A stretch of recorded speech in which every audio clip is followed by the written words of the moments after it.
Scope of principal agent relationship. ഏജന്റിന്റെയും പ്രിൻസിപ്പലിന്റെയും റിലേഷൻഷിപ്പിന്റെ സ്കോപ്പാണ് നമ്മൾ പറയുന്നത്.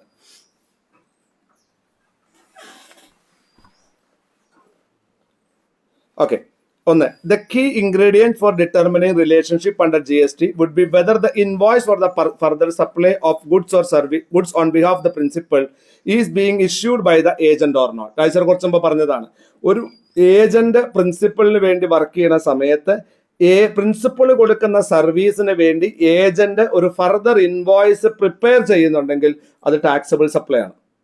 മനസ്സിലായത് എന്തൊക്കെ? രാജീവ് സാറിന്റെ ഏജന്റ് ആണ് താൻ മൂവാറ്റുപുഴയിൽ. തനിക്ക് ഞാൻ സാധനങ്ങൾ അയച്ചു തരുന്നു. ആ സാധനങ്ങൾ താൻ ബ്രിജിറ്റയ്ക്ക് വിൽക്കുന്നു. ഇത് വിൽക്കുന്ന സമയത്ത് താൻ ദേവനന്ദന്റെ പേരിൽ ഒരു ഇൻവോയ്സ് ബ്രിജിറ്റയ്ക്ക് കൊടുക്കുന്നുണ്ടെങ്കിൽ ദേവനന്ദ ടാക്സ് കളക്ട് ചെയ്യണം. ഞാൻ തനിക്ക് തരുന്ന സാധനത്തിന് ഞാൻ ഇൻവോയ്സ് അടിച്ച് മാത്രമേ സാധനം തരാൻ പാടുള്ളൂ. തിരിച്ച് ദേവനന്ദ എന്റെ ഏജന്റ് ആണ്. ഞാൻ ബ്രിജിത്തിൽ നിന്നും ഓർഡർ എടുത്തിട്ട് ബ്രിജിറ്റയ്ക്ക് ഇൻവോയ്സ് ആര് ഇഷ്യൂ ചെയ്യുന്നു? ഞാനാണ് ഇഷ്യൂ ചെയ്യുന്നത്, ദേവനന്ദയല്ല. ദേവനന്ദ സാധനം മാത്രമാണ് കൊടുക്കുന്നതെങ്കിൽ അതെന്തല്ല, ദേവനന്ദയ്ക്ക് അതെന്തല്ല, ടാക്സബിൾ സപ്ലൈ അല്ല. For me it is taxable supply. Is it clear? If Devananda collect tax, issue invoice and collect tax, അത് ടാക്സബിൾ സപ്ലൈ ആയി. Where the invoice for further supply is being issued by the agent in his name, then any provision of goods from the principal to the agent would fall within the fold of said entry. അത് taxable supply ആയിട്ട് കണക്കാക്കും. അടുത്തത്, clarification regarding taxability of transaction of providing loan by an overseas entity to its related entity or by a person in India to related person. അതായത് related പാർട്ടികൾ തമ്മിൽ ഒരു transaction ഉണ്ടാവുക എന്ന് കരുതുക. ലോൺ ട്രാൻസാക്ഷൻ ആണ് ബിറ്റ്വീൻ റിലേറ്റഡ് പാർട്ടീസ് ആണെങ്കിൽ granting 2024 വന്ന അപ്ഡേറ്റ് ആണ്. സോ ലേറ്റസ്റ്റ് അപ്ഡേറ്റ് ആണ്. Granting loan between related parties is a supply. ഒരു രണ്ട് റിലേറ്റഡ് പാർട്ടികൾ, ഇപ്പോൾ സ്റ്റേറ്റ് ബാങ്ക് ഓഫ് ഇന്ത്യ അമേരിക്കയ്ക്ക്, അല്ലെങ്കിൽ സ്റ്റേറ്റ് ബാങ്ക് ഓഫ് ഇന്ത്യയുടെ അമേരിക്കയിലുള്ള ഓഫ് ഷോർ ബാങ്കിങ് യൂണിറ്റിന് ഒരു ലോൺ കൊടുക്കുകയാണെങ്കിൽ അത് റിലേറ്റഡ് പാർട്ടി ട്രാൻസാക്ഷൻ ആണ്. പക്ഷെ അവിടെ ഒരു സപ്ലൈ ഓഫ് സർവീസ് ഉണ്ട്, അത് ടാക്സബിൾ സപ്ലൈ ആണ്. However interest and discount only, ഇൻട്രസ്റ്റോ അല്ലെങ്കിൽ ഡിസ്കൗണ്ടോ മാത്രമാണെന്നുണ്ടെങ്കിൽ അത് ഓൺലി എക്സംപ്റ്റ്. ഞാൻ ഒന്നുകൂടി പറയാം.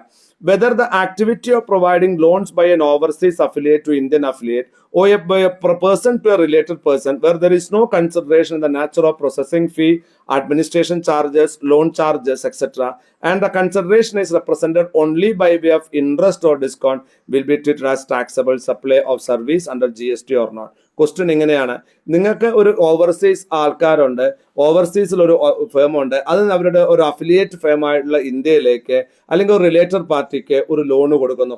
അതിന് പ്രോസസ്സിംഗ് ഫീ ഇല്ല, അഡ്മിനിസ്ട്രേഷൻ ഫീ ഒന്നുമില്ല, പക്ഷെ അതിലൊരു ഇൻട്രസ്റ്റോ ഡിസ്കൗണ്ടോ അതിൽ ഇൻവോൾവ് ചെയ്യുന്നുണ്ട്.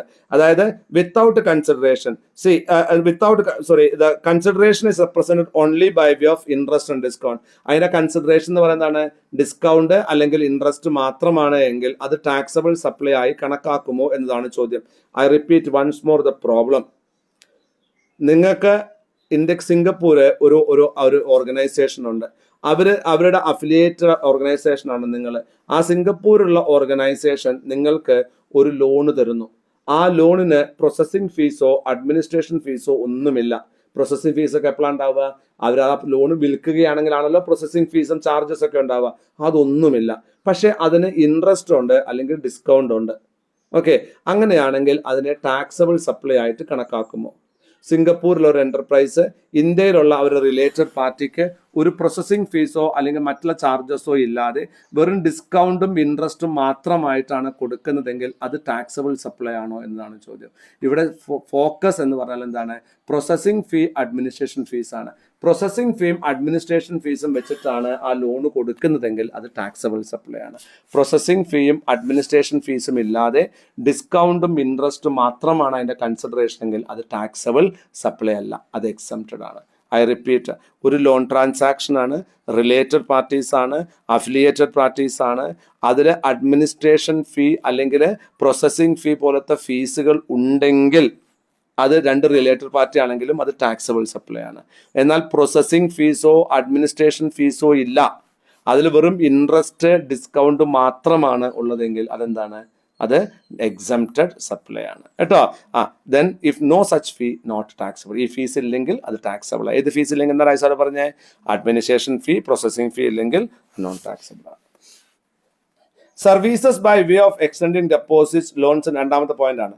Services by way of extending deposits loans and advances in so far as the consideration is represented by way of interest or discount other than interest involve in credit card services are exempted. അതായത് നിങ്ങൾ ഏതെങ്കിലും തരത്തിലുള്ള loan ആവട്ടെ, deposit ആവട്ടെ, ഏത് financial product ആവട്ടെ നിങ്ങൾ Indian അഫിലിയേറ്റിന് കൊടുക്കുന്നത് അല്ലെങ്കിൽ റിലേറ്റഡ് പാർട്ടിക്ക് കൊടുക്കുന്നത്, അതിൽ യാതൊരു വിധത്തിലുള്ള പ്രോസസ്സിംഗ് ഫീസോ അഡ്മിനിസ്ട്രേഷൻ ഫീസോ ഇല്ല, ദെൻ ഇൻട്രസ്റ്റ് ഡിസ്കൗണ്ട് മാത്രമാണ് ഉള്ളതെങ്കിൽ അതെന്താണ്, അതിന് ടാക്സബിൾ സപ്ലൈ ആയിട്ട് കണക്കാക്കത്തില്ല, നോൺ ടാക്സബിൾ സപ്ലൈ ആണ്. പക്ഷേ ക്രെഡിറ്റ് കാർഡ് പേയ്മെന്റ് ആണെങ്കിൽ, ക്രെഡിറ്റ് കാർഡിന് ഇൻട്രസ്റ്റ് ഉണ്ടെങ്കിൽ അത് ഇൻട്രസ്റ്റ് ആയിട്ട് കണക്കാക്കില്ല, പ്രോസസ്സിംഗ് ഫീ ആയിട്ട് കണക്കാക്കും, അത് ടാക്സബിൾ സപ്ലൈ ആണ്. ക്രെഡിറ്റ് കാർഡിലെ ഇൻട്രസ്റ്റ് ഒഴിച്ച് ബാക്കി ഏത് ഇൻട്രസ്റ്റ് ആണെങ്കിലും ഡിസ്കൗണ്ട് ആണെങ്കിലും അഡ്മിനിസ്ട്രേഷൻ ഫീ ഇല്ലാതെ പ്രോസസ്സിംഗ് ഫീ ഇല്ലാതെ ആണെങ്കിൽ അതെന്തല്ല, ടാക്സബിൾ സപ്ലൈ അല്ല. ക്ലിയർ ആണ്? It is mentioned that overseas affiliates or domestic related persons are generally charging no consideration in the form of processing fee, service fee, other than the consideration by way of interest and discount. ഇവിടെ ഈ related party transaction അല്ലെങ്കിൽ affiliated party ട്രാൻസാക്ഷനിൽ ഒരു ചാർജസും domestic party charge ചെയ്യുന്നില്ല. എന്ത് ചാർജില്ല? Administration ചാർജസോ processing ഫീ ഒന്നും charge ചെയ്യുന്നില്ല. ഇൻട്രസ്റ്റും ഡിസ്കൗണ്ടും മാത്രമേ ചാർജ് ചെയ്യുന്നുള്ളൂ എങ്കിൽ അതെന്തല്ല, അത് ടാക്സബിൾ സപ്ലൈ അല്ല. Is it clear now?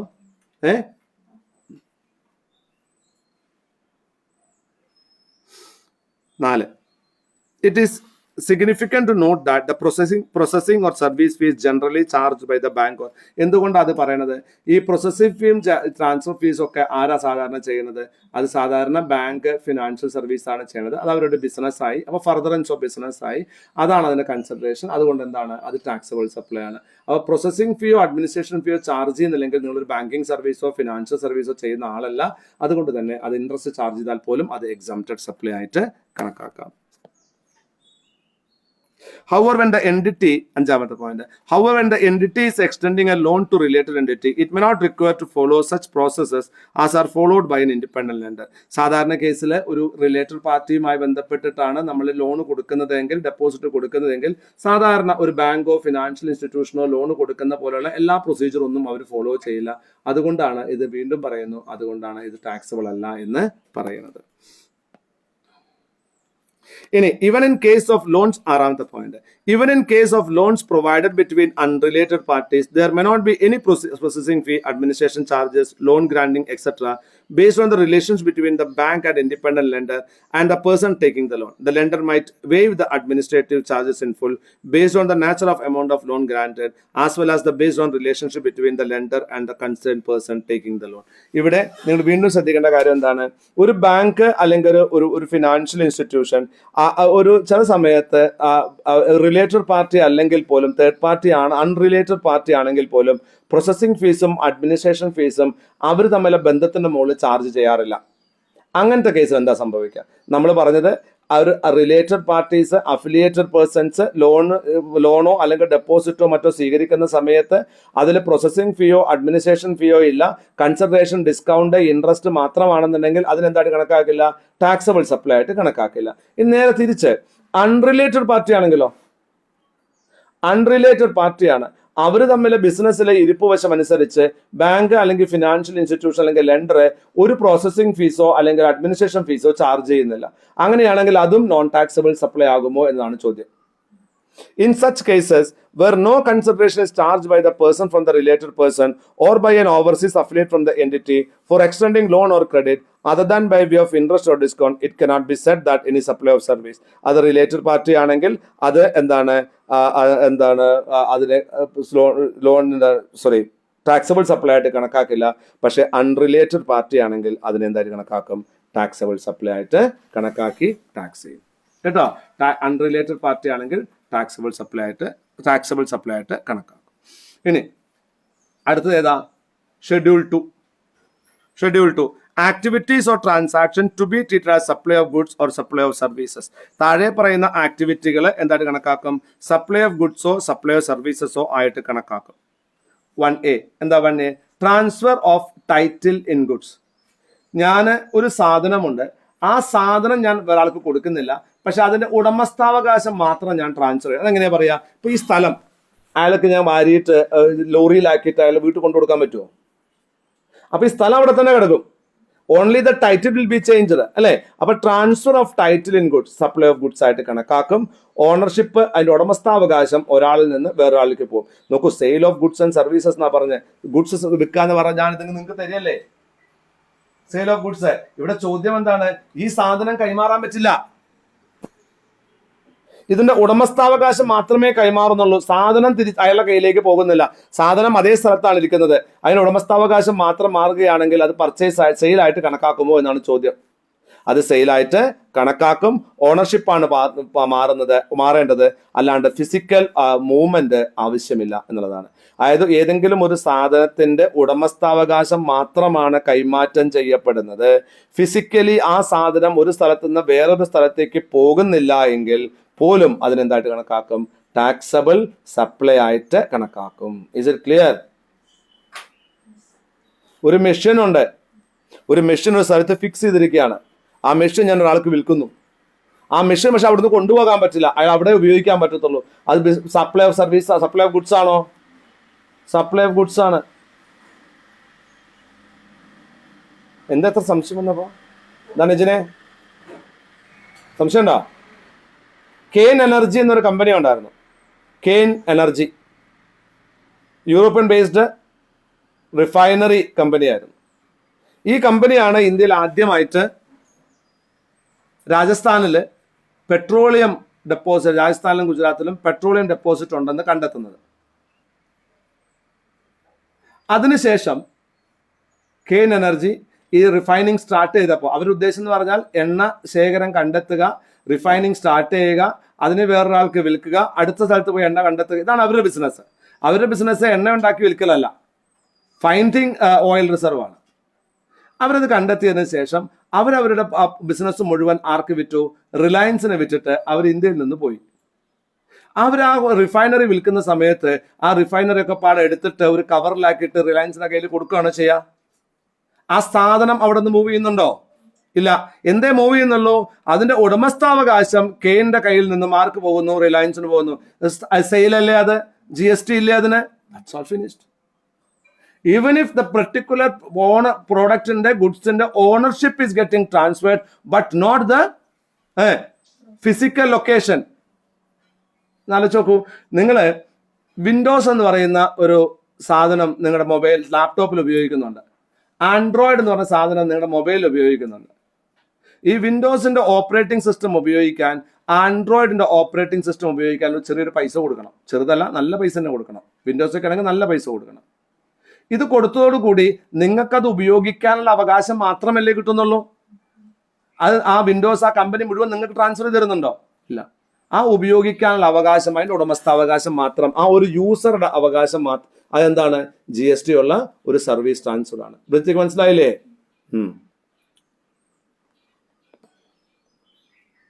Example കണ്ടോ? when the goods are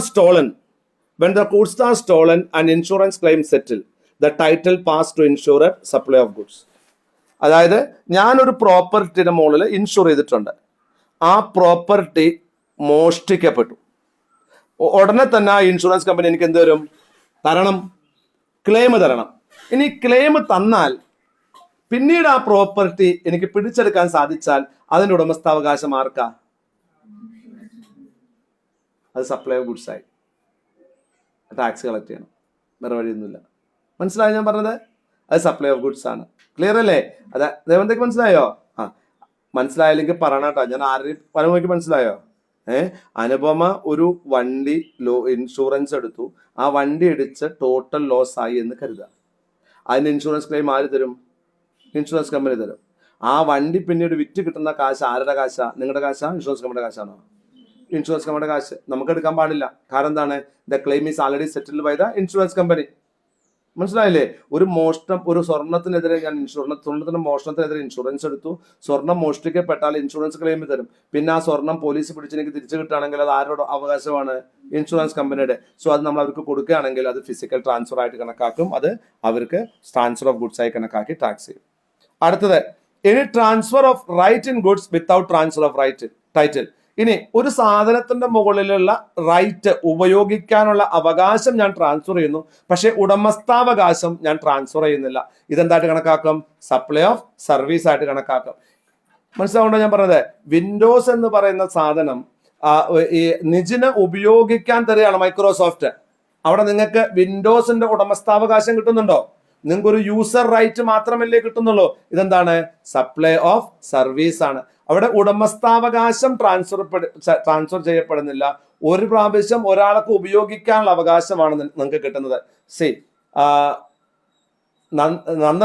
Nandana ലാഡറിൽ പോയിട്ടൊരു cinema കാണുന്നു. ലാഡറിലെ A1 എന്നുള്ള സീറ്റാണ് തനിക്ക് ആ സിനിമ കാണാൻ, സർവമായോ അല്ലെങ്കിൽ ഏതെങ്കിലും ഒരു പടം കാണാൻ പോയപ്പോൾ കിട്ടിയത്. അത് തന്റെ സ്വന്തം സീറ്റാണോ? അല്ല. ആ സിനിമ കാണുന്ന സമയത്ത് ആ സീറ്റ് ഉപയോഗിക്കാനുള്ള അവകാശമല്ലേ 150 റുപ്യ അവർ തന്നെ. അപ്പൊ എന്താണത്? സപ്ലൈ ഓഫ് ഗുഡ്സ് ആണോ സർവീസ് ആണോ? ടാക്സ് ഉണ്ടോ? ഫിനിഷ്ഡ്. അത്രേ ഉള്ളൂ കേട്ടാ.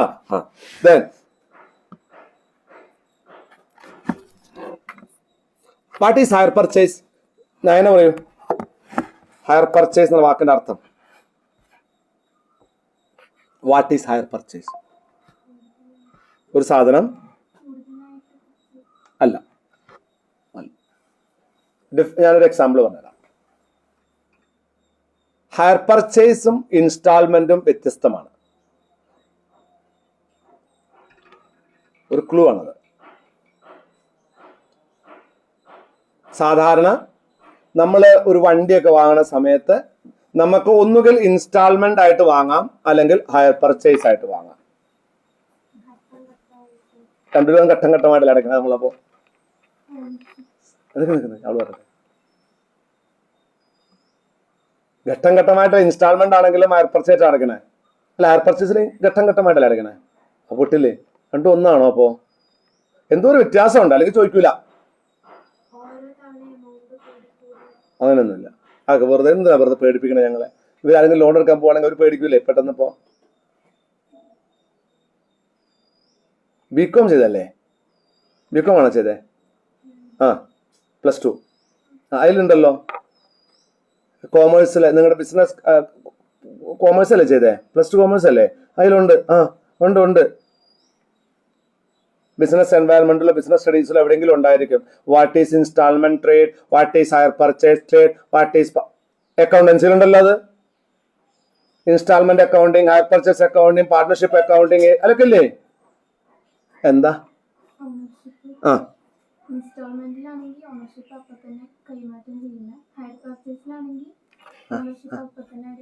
അടിയാണ്. ഓപ്പോസിറ്റാ.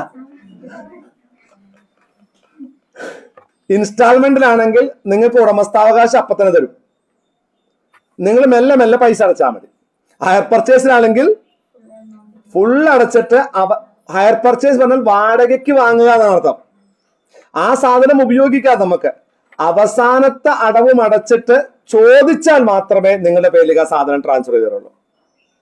മനസ്സിലായോ? അപ്പൊ ഹയർ പർച്ചേസ് ആണ് ആർക്ക് ബെനിഫിറ്റ്? ലോൺ കൊടുക്കുന്ന ആൾക്ക് ബെനിഫിറ്റ്. ഇൻസ്റ്റാൾമെന്റ് ആണ് ലോൺ എടുക്കുന്ന ആൾക്ക് ബെനിഫിറ്റ്. കേട്ടോ? വണ്ടികളൊക്കെ ഹയർ പർച്ചേസിലുണ്ടാവുക. അതുകൊണ്ടാണ് ലോൺ അടയ്ക്കാത്ത വണ്ടി റോട്ടിലിട്ട് പിടിച്ചു കൊണ്ടുപോയി എന്നൊക്കെ പേപ്പറിൽ ന്യൂസ് കാണാറുണ്ട്. അവർക്ക് തന്നെ അവകാശമുണ്ട്, അവരുടെ വണ്ടിയാണത്. കേട്ടോ? Hire purchase. Then transfer of title under agreement to pass later. ഞാൻ ഒരാൾക്ക് ഒരു ടൈറ്റിൽ കൊടുക്കുന്നു. ടൈറ്റിൽ പറഞ്ഞാണ് ഉടമസ്ഥാവകാശം കൊടുക്കുന്നു. പക്ഷെ അത് പിന്നീട് എനിക്ക് തിരിച്ചു തരണം.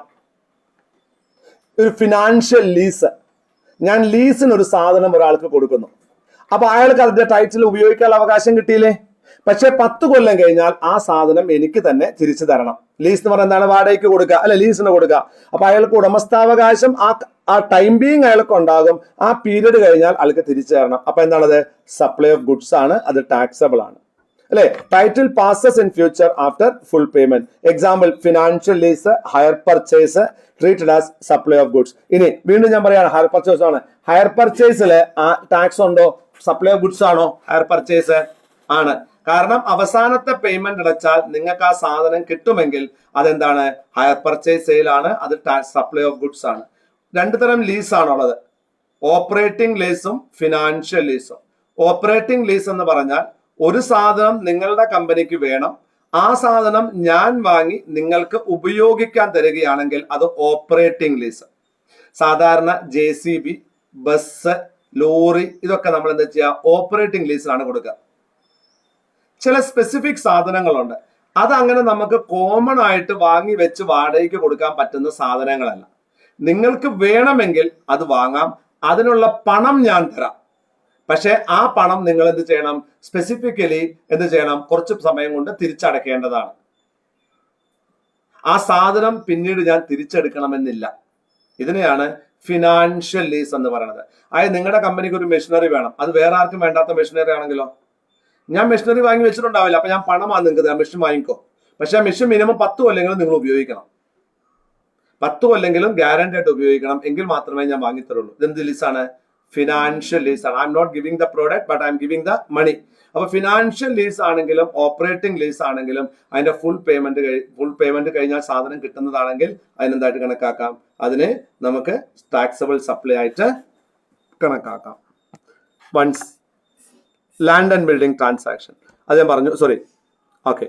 Any transfer of title and goods under the agreement which stipulates of a future date upon payment, അത് നമ്മൾ ഫിനാൻഷ്യൽ ലീസ്. അത് 2A, any lease, tenancy, easement, licence to occupied land. ലാൻഡും അതുമായി ബന്ധപ്പെട്ട ട്രാൻസാക്ഷൻസ് ആണ് പറയുന്നത്. ലീസ്, ടെനൻസി, ലീസ് എന്ന് പറയുന്നതാണ് ലീസിന് കൊടുക്കുക, ടെനൻസി വാടക, ഈസ്മെന്റ്. എന്താണ് ഈസ്മെന്റ്? അനുപമ പറഞ്ഞ ഈസ്മെന്റ് എന്താ? അനുപമ ലോ ഓഫ് ടോട്ടൽ ഉണ്ട്. നമ്മുടെ നാട്ടില് ഏറ്റവും കൂടുതൽ ആൾക്കാർ ഫൈറ്റ് ചെയ്യുന്നത് ഇതിനു വേണ്ടിയിട്ടാണ്. ഒരാവശ്യമില്ലാണ്ട് ഫൈറ്റ് ചെയ്യും. Easement.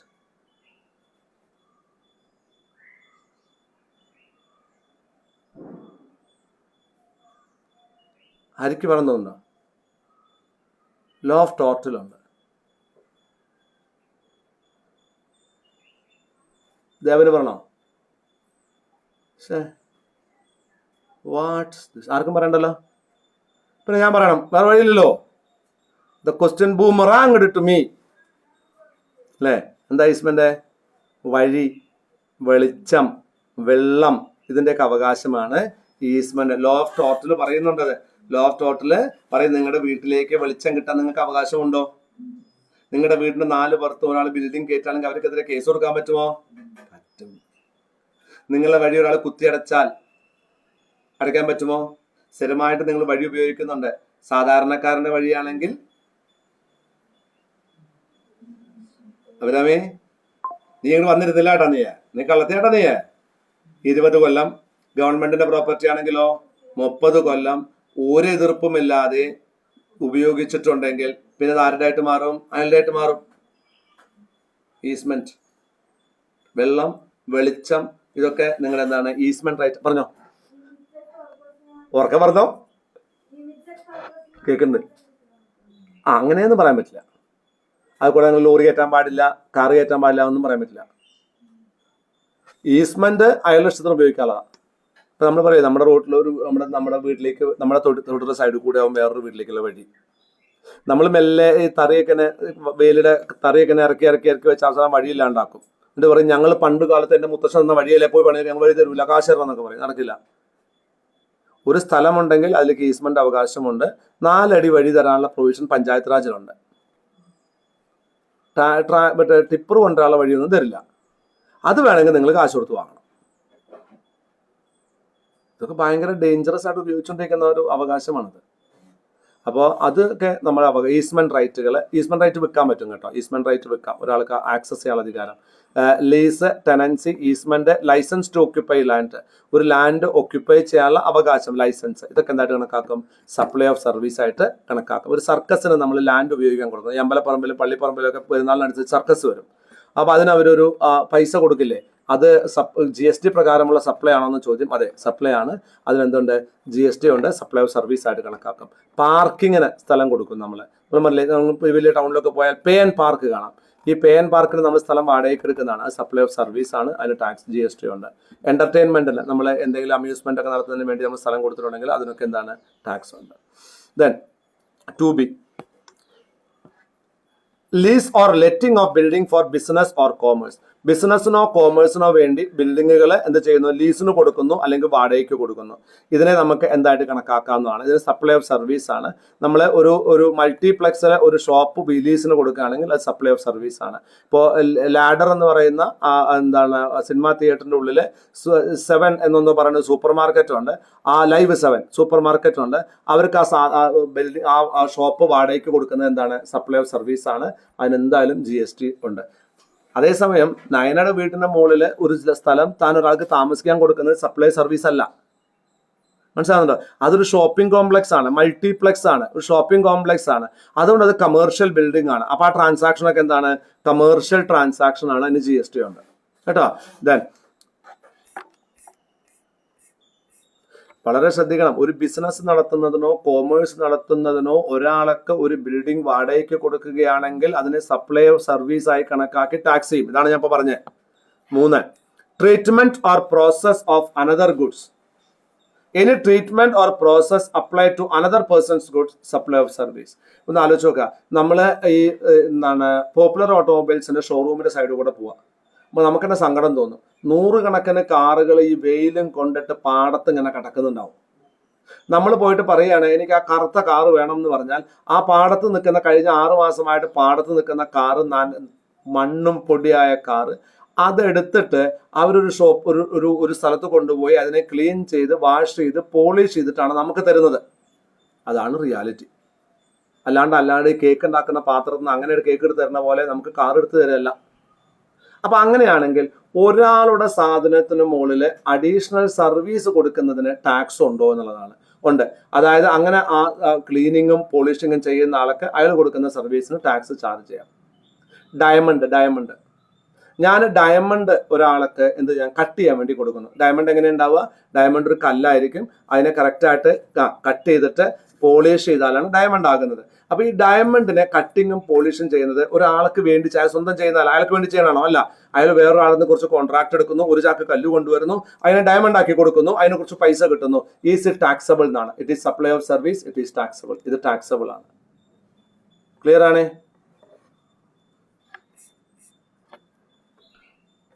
Transfer or disposal of business asset whether or not for a consideration. ഏതെങ്കിലും ഒരു ബിസിനസ് അസറ്റ് ട്രാൻസ്ഫർ ചെയ്യുകയോ ഡിസ്പോസൽ ചെയ്യുന്നു, അതിന് എന്താണ് അത് എന്തല്ല whether or not for consideration ഉണ്ടെങ്കിലും ഇല്ലെങ്കിലും, അതായത് ഏതെങ്കിലും ഒരു ബിസിനസ് അസറ്റ് വേറൊരാൾക്ക് ട്രാൻസ്ഫർ ചെയ്യുന്നു അല്ലെങ്കിൽ ഡിസ്പോസ് ചെയ്യുന്നു, അതിന് എന്തില്ല കൺസിഡറേഷൻ ഇല്ലെങ്കിൽ പോലും അതെന്തായിട്ട് കണക്കാക്കും? സപ്ലൈ ഓഫ് ഗുഡ്സ് ആയിട്ട് കണക്കാക്കും. നമ്മൾ നമ്മുടെ ഒരു മെഷീനറി വിൽക്കുകയാണ്, പഴയ മെഷീനറി വിൽക്കുകയാണ്, അതൊരു ടാക്സബിൾ സപ്ലൈ ആണ്. നമ്മൾ അവരിൽ നിന്ന് അവർ എത്ര രൂപയ്ക്കാണ് വിൽക്കുന്നത് അതിന്റെ GST വാങ്ങി നമ്മൾ ഗവൺമെന്റ് അടച്ചേക്കണം. മനസ്സിലായോ പറഞ്ഞത്? അതായത് നിജനൊരു ബിസിനസ് നടത്തുന്ന ആളാണ്, നിങ്ങളുടെ കയ്യിൽ ഒരു മെഷീനറി ഉണ്ട്, കരിമ്പാട്ടുന്ന മെഷീൻ ഉണ്ട്, ആ മെഷീൻ താൻ വിൽക്കുകയാണ്, സെക്കൻഡ് ഹാൻഡ് ആയിട്ട് വിൽക്കുകയാണ്. ടാക്സ് കളക്ട് ചെയ്യണമെന്നാണ് ചോദ്യം. അത് ഒരു ബിസിനസ് അസറ്റ് ആണെന്നുണ്ടെങ്കിൽ അത് വിൽക്കുന്നത് കൺസിഡറേഷൻ അല്ലെങ്കിൽ പോലും അതിന്റെ വാല്യുവേഷൻ അനുസരിച്ച് GST വാങ്ങി അടച്ചേക്കണം. അത് നിങ്ങളുടെ ജോലിയാണ്. അതൊരു പേഴ്സണൽ അസറ്റ് ആണെങ്കിലോ വേണ്ട. ബിസിനസ് അസറ്റ് ആണെങ്കിൽ transfer or disposal of business asset even without consideration is a taxable supply of goods. Change of use from business to personal. എങ്ങനെയാണ്? നമുക്കൊരു ബിസിനസ് അസറ്റ് ഉണ്ട്. എൻ്റെ കമ്പനിയിൽ ഒരു കാറുണ്ട്. അത് ആരുടെ പേരിലാണ്? അർത്ഥ ഇൻസ്റ്റിറ്റ്യൂട്ട് ഓഫ് മാനേജ്മെന്റിന്റെ പേരിലാണ് ആ കാർ ഉള്ളത്. ഞാൻ ആ കാറ് എൻ്റെ മകന്റെ പേരിലേക്ക് ട്രാൻസ്ഫർ അല്ലെങ്കിൽ മകളുടെ പേരിലേക്ക് ട്രാൻസ്ഫർ ചെയ്ത് കൊടുക്കുന്നു. അപ്പൊ എന്തുണ്ടായി? ഒരു ബിസിനസ് അസറ്റ് എന്തായിട്ട് മാറി? പേഴ്സണൽ അസറ്റ് ആയിട്ട് മാറി. അതെന്തായിട്ട് കണക്കാക്കാം? ഇതിനെ സപ്ലൈ ഓഫ് സർവീസസ് ആയിട്ട് കണക്കാക്കാം. Company car, computer use personally. ഞാൻ എൻ്റെ കമ്പ്യൂട്ടറോ അല്ലെങ്കിൽ കമ്പനിയുടെ കാറോ വ്യക്തിപരമായ കാര്യങ്ങൾക്ക് ഉപയോഗിക്കുകയാണെങ്കിൽ, അല്ലെങ്കിൽ എൻ്റെ റിലേറ്റീവ്സിന് ഞാൻ പേഴ്സണൽ കാര്യങ്ങൾ ട്രാൻസ്ഫർ ചെയ്ത് കൊടുക്കുകയാണെങ്കിൽ സപ്ലൈ ഓഫ് സർവീസ് ആയി കണക്കാക്കി ടാക്സ് ചെയ്യും. Ceasing to be a taxable person. നിങ്ങൾ ഒരു ടാക്സബിൾ പേഴ്സൺ ആയിരുന്നു. സംഹൗ ഫോർസിയിൽ പറയുന്നത് ceasing to be a taxable person. നിങ്ങൾ ടാക്സ് അടയ്ക്കേണ്ടാത്ത ഒരാളായിട്ട് മാറി. Goods forming part of assets deemed disposed. നിങ്ങളുടെ അസറ്റിലുള്ള എത്രമാത്രം സാധനങ്ങളാണോ അത് മുഴുവൻ ഡിസ്പോസ് ചെയ്തായിട്ട് കണക്കാക്കും. അതായത് ഒരു സുപ്രഭാതത്തിൽ നിങ്ങൾ ബിസിനസ് നിർത്തുകയാണ്. അങ്ങനെയാണെന്നുണ്ടെങ്കിൽ എന്താണ് അതിന്റെ ട്രീറ്റ്മെന്റ് എന്നുള്ളതാണ്. അതുകൊണ്ടായിരുന്നു സ്റ്റോക്കിന്റെ ട്രീറ്റ്മെന്റ് എന്താണ്. എന്തൊക്കെ ഗുഡ്സ് ആണോ നിങ്ങളുടെ അസറ്റിലുള്ളത് അത് മുഴുവൻ വിറ്റതായിട്ട് കണക്കാക്കും. അത് വേറൊരാൾക്ക് ട്രാൻസ്ഫർ ചെയ്യുന്നു, അല്ലെങ്കിൽ അയാളുടെ ലീഗൽ റെപ്രസെന്റേറ്റീവ് അത് ക്യാരി ചെയ്യുന്നു. ഒരു റെഫ്രിജറേറ്റർ ഷോപ്പ് നമ്മൾ ക്ലോസ് ചെയ്യുകയാണെങ്കിൽ അതിന് എത്ര സ്റ്റോക്ക് ഉണ്ടായിരുന്നുവോ അത്രയും സ്റ്റോക്ക് സപ്ലൈ ചെയ്തു എന്ന് കണക്കാക്കി ടാക്സ് അടച്ചിട്ട് സ്റ്റോക്ക് ക്ലോസ് ചെയ്യാൻ പറ്റുന്നുള്ളൂ. ഒരു സംശയമില്ല. കാരണം നിങ്ങൾ കൊടുത്ത ടാക്സ് ഒക്കെ വേറൊരുത്തിന് ITC ക്ലെയിം ചെയ്ത് കഴിഞ്ഞു. നിങ്ങൾ ആ ഗവൺമെന്റ് ഒന്നും കിട്ടിയില്ല. കിട്ടിയോ? അതുവരെയുള്ള ടാക്സ് മുഴുവൻ ITC ക്ലെയിം ചെയ്തില്ലേ? നിങ്ങൾക്ക് ഫ്രിഡ്ജ് തന്ന ഇലക്ട്രോണിക്സ് എന്താ ചെയ്തേ, അല്ലെങ്കിൽ വേൾപൂൾ എന്താ ചെയ്തേ? അയാൾ നിങ്ങൾക്ക് ബില്ല് ചെയ്ത ഉടനെ നിങ്ങളുടെ ടാക്സ് വാങ്ങി. അയാൾ കൊടുത്ത ടാക്സ് അയാൾ തിരിച്ചു പിടിച്ചു. ഗവൺമെന്റിന് ടാക്സ് കിട്ടിയിട്ടുണ്ടോ? അപ്പോ ടാക്സ് ആരാ കൊടുക്കേണ്ടത്? എവിടുന്ന കിട്ടണ്ടേ? Ultimate consumer. നിങ്ങളൊരു സുപ്രഭാതത്തിൽ പറയാണ് ഞാൻ ഈ പരിപാടി നിർത്താ സാറേ. ഗവൺമെന്റിന് ടാക്സ് പോയോ? ഇത്രമാത്രം സാധനങ്ങൾ ടാക്സ് പോയോ? സമ്മതിക്കൂല. നിങ്ങളുടെ അസറ്റുകളിൽ എത്രമാത്രമാണോ ടാക്സബിൾ ഗുഡ്സ് ഉള്ളത് അത് മുഴുവൻ വിറ്റതായിട്ട് കണക്കാക്കുകയും അതിന്റെ ടാക്സ് GST ആയിട്ട് അടക്കേണ്ടി വരികയും ചെയ്യും. ക്ലിയർ ആണോ? ഞാൻ പറഞ്ഞത് ക്ലിയർ ആണ് കേട്ടോ. അത് സിമ്പിൾ ആൻഡ് സ്ട്രേറ്റ് ആണ്. കാരണം ഇതൊക്കെയാണ് നിങ്ങൾ ഈ ടാക്സ് വെട്ടിക്കുന്നതിന് ആൾക്കാർ ഉപയോഗിക്കുന്ന. സുപ്രഭാതത്തിൽ കട ഇല്ലാണ്ടാവുന്നു, കട കത്തും. നമ്മൾ കേൾക്കാറില്ലേ, ഒരു ബിൽഡിംഗ് കത്തിപ്പോയി, ആയിരക്കണക്കിന് കോടി നഷ്ടം. ഇതൊക്കെ GST വെട്ടിക്കാൻ വേണ്ടി ചെയ്യുന്ന, ടാക്സ് അടയ്ക്കാണ്ടിരിക്കാൻ വേണ്ടി, നഷ്ടമായിട്ട് കണക്കാക്കാൻ വേണ്ടി ചെയ്യുന്നത്. പക്ഷെ ഒന്നും സമ്മതിക്കൂല. നിങ്ങളുടെ ഗുഡ്സിൽ എന്തെങ്കിലും സ്റ്റോക്ക് ഉണ്ടെങ്കിൽ നിങ്ങൾ എന്ത് ചെയ്യണം? GST അടയ്ക്കേണ്ടതാണ്. GST സപ്ലൈ ആണ്. നിങ്ങളൊരു ബിസിനസ് നിർത്തുകയാണ്. ആ ബിസിനസ് നിർത്തുന്ന സമയത്ത് എത്ര സ്റ്റോക്ക് നിങ്ങളുടെ കയ്യിലുണ്ടോ അത് മുഴുവൻ ഡീംഡ് സപ്ലൈ ആയി കണക്കാക്കി ടാക്സ് ചെയ്യും എന്നാണ് ഞാനിപ്പോൾ പറഞ്ഞത്. അടുത്തത്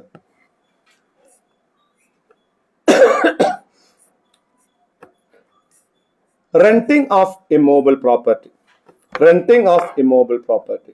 ഒരു ഇമ്മൂവബിൾ പ്രോപ്പർട്ടി നമ്മൾ വാടകയ്ക്ക് കൊടുക്കുന്നു. ഒരു ഷോപ്പ് ഞാൻ വാടകയ്ക്ക് കൊടുക്കുന്നു. അതെന്തായിട്ട് കണക്കാക്കും? സപ്ലൈ ഓഫ് സർവീസ് ആയിട്ട് കണക്കാക്കും. എന്താണ് സപ്ലൈ ഓഫ് സർവീസ് ആയിട്ട് കണക്കാക്കും. Construction intended for sale before completion. ഞാൻ ഒരു ബിൽഡിംഗ് കൺസ്ട്രക്ട് ചെയ്യുന്നു. അത് എന്താണ്? കംപ്ലീറ്റ് ചെയ്യുന്നതിന് മുമ്പ് തന്നെ വിൽക്കാൻ വേണ്ടിയിട്ടാണ്. അതായത് സെമി കൺസ്ട്രക്ഷൻ സ്റ്റേജിൽ വിൽക്കാൻ വേണ്ടിയിട്ടാണ്. അപ്പൊ അത് സപ്ലൈ ഓഫ് സർവീസ് ആയിട്ട് കണക്കാക്കും. Taxable if consideration received before completion of certificate, before completion certificate or first occupation. Under construction ഫ്ലാറ്റുകൾ വിൽക്കുകയാണെങ്കിൽ അത് ടാക്സബിൾ സപ്ലൈ ആയിട്ട് കണക്കാക്കും. ഒരു പോയിന്റ് ഉണ്ട്. ഒരു ബിൽഡിംഗ് കൺസ്ട്രക്ഷൻ തുടങ്ങുകയാണെന്നുണ്ടെങ്കിൽ കംപ്ലീഷൻ സർട്ടിഫിക്കറ്റ്, സർട്ടിഫിക്കറ്റ് ഉണ്ട് മുനിസിപ്പൽ അതോറിറ്റി അല്ലെങ്കിൽ പഞ്ചായത്ത് തരേണ്ടത്. അതായത് നമ്മളൊരു കൺസ്ട്രക്ഷൻ ബിസിനസ്സിലാണെന്നുണ്ടെങ്കിൽ ഒരു കൺസ്ട്രക്ഷൻ നടക്കുന്ന സമയത്ത് ആ കൺസ്ട്രക്ഷൻ കംപ്ലീറ്റ് ആയി കഴിഞ്ഞാൽ കംപ്ലീഷൻ സർട്ടിഫിക്കറ്റ് പഞ്ചായത്ത് അല്ലെങ്കിൽ മുനിസിപ്പാലിറ്റി ഇഷ്യൂ ചെയ്യും. അത് കിട്ടിയതിന് ശേഷം മാത്രമേ അത് ഒക്യുപ്പൈ ചെയ്യാൻ പാടുള്ളൂ. അപ്പൊ സാധാരണ കേസിൽ ഒരു ബിൽഡിങ്ങിന്റെ GST എന്ന് പറയുന്നത്, അതിനൊരു ഫ്ലാറ്റ് വിൽക്കുന്ന GST എന്ന് പറയുന്നത് കംപ്ലീഷൻ സർട്ടിഫിക്കറ്റ് കിട്ടുന്നത് വരെ ഡിലേ ചെയ്യും. അതിനുശേഷം അടച്ചാൽ മതി. പക്ഷേ ഈ കംപ്ലീഷൻ സർട്ടിഫിക്കറ്റ് കിട്ടുന്നതിന് മുമ്പ് അത് വിറ്റിട്ടുണ്ടെങ്കിലോ അത് അപ്പൊ സർവീസ് കൊടുത്തായി കണക്കാക്കി GST അടച്ചേക്കണം. മനസ്സിലായി ഞാൻ പറഞ്ഞത്? ഞാൻ പറഞ്ഞത് ഇപ്പൊ ഞാൻ ഒരു 100 അപ്പാർട്ട്മെന്റ് കിട്ടുന്നു. സാധാരണ കേസിൽ ഈ 100 അപ്പാർട്ട്മെന്റും കംപ്ലീറ്റ് ആയി പഞ്ചായത്തിൽ നിന്നും ആൾക്കാർക്ക് താമസയോഗ്യമാണ് എന്ന സർട്ടിഫിക്കറ്റ് കിട്ടിയാൽ മാത്രമേ അതൊരു ടാക്സബിൾ ഗുഡ്സ് ആയിട്ട് അല്ലെങ്കിൽ സപ്ലൈ ഓഫ് ഗുഡ്സിന് പറ്റുന്ന ഒരു സാധനമായിട്ട് മാറുന്നുള്ളൂ. അതുവരെ ഞാൻ ടാക്സ് കൊടുക്കേണ്ട. എന്നാൽ ചോദ്യം ഇതാണ്, സാർ ഈ 100 അപ്പാർട്ട്മെന്റ് കിട്ടുമ്പോൾ അതിന്റെ പകുതി സ്റ്റേജിൽ എത്തുന്ന സമയത്ത്, അതായത് ബിൽഡിങ്ങിന്റെ ചുമരൊക്കെ വെച്ച സമയത്ത് ഞാൻ അത് വിൽക്കുകയാണ്, അപ്പോൾ GST ഉണ്ടോ? ഇതാണ് ചോദ്യം. അപ്പോൾ GST ഉണ്ട്. അതിനെ സപ്ലൈ ഓഫ് സർവീസ് ആയി കണക്കാക്കി GST ചാർജ് ചെയ്യും. ക്ലിയർ ആണ് ഞാൻ പറഞ്ഞത്? അതായത് ഒരു അപ്പാർട്ട്മെന്റ്, ഒരു ബിൽഡിംഗ് അണ്ടർ കൺസ്ട്രക്ഷൻ സ്റ്റേജിൽ വിൽക്കുകയാണെങ്കിൽ അതിനെ സപ്ലൈ ഓഫ് സർവീസ് ആയിട്ട് കണക്കാക്കും. Temporary transfer of IPR. എന്തായി ടെമ്പററി ട്രാൻസ്ഫർ ഓഫ് IPR എന്ന് പറഞ്ഞാൽ? Intellectual property right. ഇപ്പൊ റിലയൻസ് എന്നുള്ള ബ്രാൻഡിന്റെ ഉടമസ്ഥൻ ആരായിരിക്കും? ഞാനാണോ? ആരാ? റിലയൻസ്. കൺഫ്യൂഷൻ ആയില്ലേ ഇപ്പോ? ടാറ്റ എന്ന ബ്രാൻഡിന്റെ ഉടമസ്ഥൻ ആരായിരിക്കും? പാർലെ എന്ന ബ്രാൻഡിന്റെ ഉടമസ്ഥൻ ആരായിരിക്കും? നമ്മളൊക്കെ സാധാരണ പറയാ കമ്പനി അല്ലേ സാർ, കമ്പനിയുടെ അല്ലേ? അല്ല, ആവില്ല. ഈ ബ്രാൻഡൊക്കെ ഒന്നുകിൽ അവരുടെ ഫൗണ്ടേഴ്സിന്റെ കയ്യിലായിരിക്കും, അല്ലെങ്കിൽ ഫൗണ്ടിങ് ട്രസ്റ്റുകളുടെ കയ്യിലായിരിക്കും. ഉദാഹരണം ടാറ്റ ആണെങ്കിൽ ടാറ്റ ട്രസ്റ്റിന്റെ കയ്യിലായിരിക്കും എന്തുണ്ടാവുക, ഈ ബ്രാൻഡ് ഉണ്ടാവുക. ഈ ബ്രാൻഡ് ഉപയോഗിക്കുന്നതിന് ഈ എല്ലാ കമ്പനികളും വർഷാവർഷം ആർക്ക് പൈസ കൊടുക്കണം? റോയൽറ്റി കൊടുക്കണം. ടാറ്റ ട്രസ്റ്റിന്. ഇതൊരു വരുമാനമാണ്. നാളെ ഇതിൽ ഏതെങ്കിലും ഒരു കമ്പനി വിറ്റാൽ ആ ടാറ്റ എന്ന പേര് അവർക്ക് ഉപയോഗിക്കാൻ ബൈ ഡിഫോൾട്ട് അവകാശം ഉണ്ടാവില്ല. അത് ടാറ്റ അനുവദിക്കണം, അതിനൊരു റോയൽറ്റി കൊടുക്കണം. ബ്രിട്ടാനിയ എന്ന് പറയുന്ന കമ്പനി അതായത് ആരുടെയാണത്? ഏത് ഗ്രൂപ്പാ ബ്രിട്ടാനിയ? വടിയെടുത്ത് അടി കിട്ടണം നിങ്ങൾക്കൊക്കെ.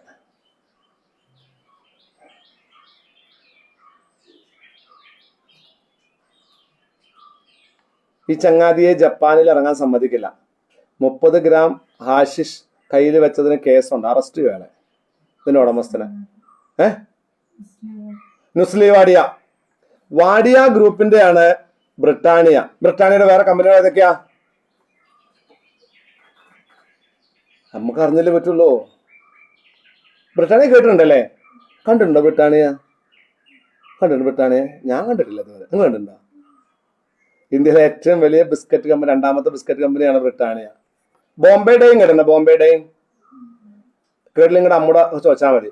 നിങ്ങളുടെ അമ്മയൊക്കെ ഈ വൃത്തിയിൽ വളരെ ഇഷ്ടമാണെങ്കിൽ ഏത് കടയിൽ പോയാലും ഒരു ബെഡ്ഷീറ്റ് വാങ്ങാന്ന് പറയും. അത് വാങ്ങുകയാണെങ്കിൽ ദ ബെസ്റ്റ് ബെഡ്ഷീറ്റ് ഏതാ? ബോംബെ ഡേയിങ് ആണ്. ഗോ എയർ എന്നൊരു ഫ്ലൈറ്റ് കമ്പനി ഉണ്ടായിരുന്നു, അത് ബോംബെ ഡേയിങ്ങിന്റെ ആണ്. അപ്പൊ നുസ്ലി വാഡിയ, ഞാൻ പറഞ്ഞു വന്നത്, ആ ബ്രിട്ടാനിയ എന്നുള്ള ബ്രാൻഡ് ആരുടെ കയ്യിലായിരിക്കും? നുസ്ലി വാഡിയുടെ കയ്യിൽ, അല്ലെങ്കിൽ അവരുടെ ഫാമിലിയുടെ കയ്യിലായിരിക്കും. സോ ഈ ഇന്റലക്ച്വൽ പ്രോപ്പർട്ടിയായിട്ട് ടെമ്പററി ആയിട്ട് ഒരാൾക്ക് ട്രാൻസ്ഫർ ചെയ്യാൻ ഉപയോഗിക്കാൻ അതിന് കിട്ടുന്ന പൈസ എന്തായിട്ട് കണക്കാക്കാം? സപ്ലൈ ഓഫ് സർവീസ് ആയി കണക്കാക്കി ടാക്സ് ചെയ്യും. ഒരു പേറ്റന്റ്, ഒരു കോപ്പിറൈറ്റ്, ഒരു ട്രേഡ് മാർക്ക് ഒരാൾക്ക് ഉപയോഗിക്കാൻ ടെമ്പററി ആയിട്ട് കൊടുക്കുകയാണെങ്കിൽ അതിന് കിട്ടുന്ന പൈസ എന്തായിട്ട് കണക്കാക്കാം? സപ്ലൈ ഓഫ് സർവീസ് ആയി കണക്കാക്കി ടാക്സ് ചെയ്യും. Then IT software development and customization. നിങ്ങൾ നിങ്ങളുടെ വെബ്സൈറ്റ് ഉണ്ടാക്കാൻ വേണ്ടി ഒരാൾക്ക് കൊടുക്കുന്നു, അല്ലെങ്കിൽ നിങ്ങളുടെ വെബ്സൈറ്റിൽ മാറ്റങ്ങൾ വരുത്താൻ വേണ്ടി ഒരാളോട് പറയുന്നു. ഇതിനൊക്കെ കൊടുക്കുന്ന പൈസ എന്തായിട്ട് കണക്കാക്കും? സപ്ലൈ ഓഫ് സർവീസ് ആണ്.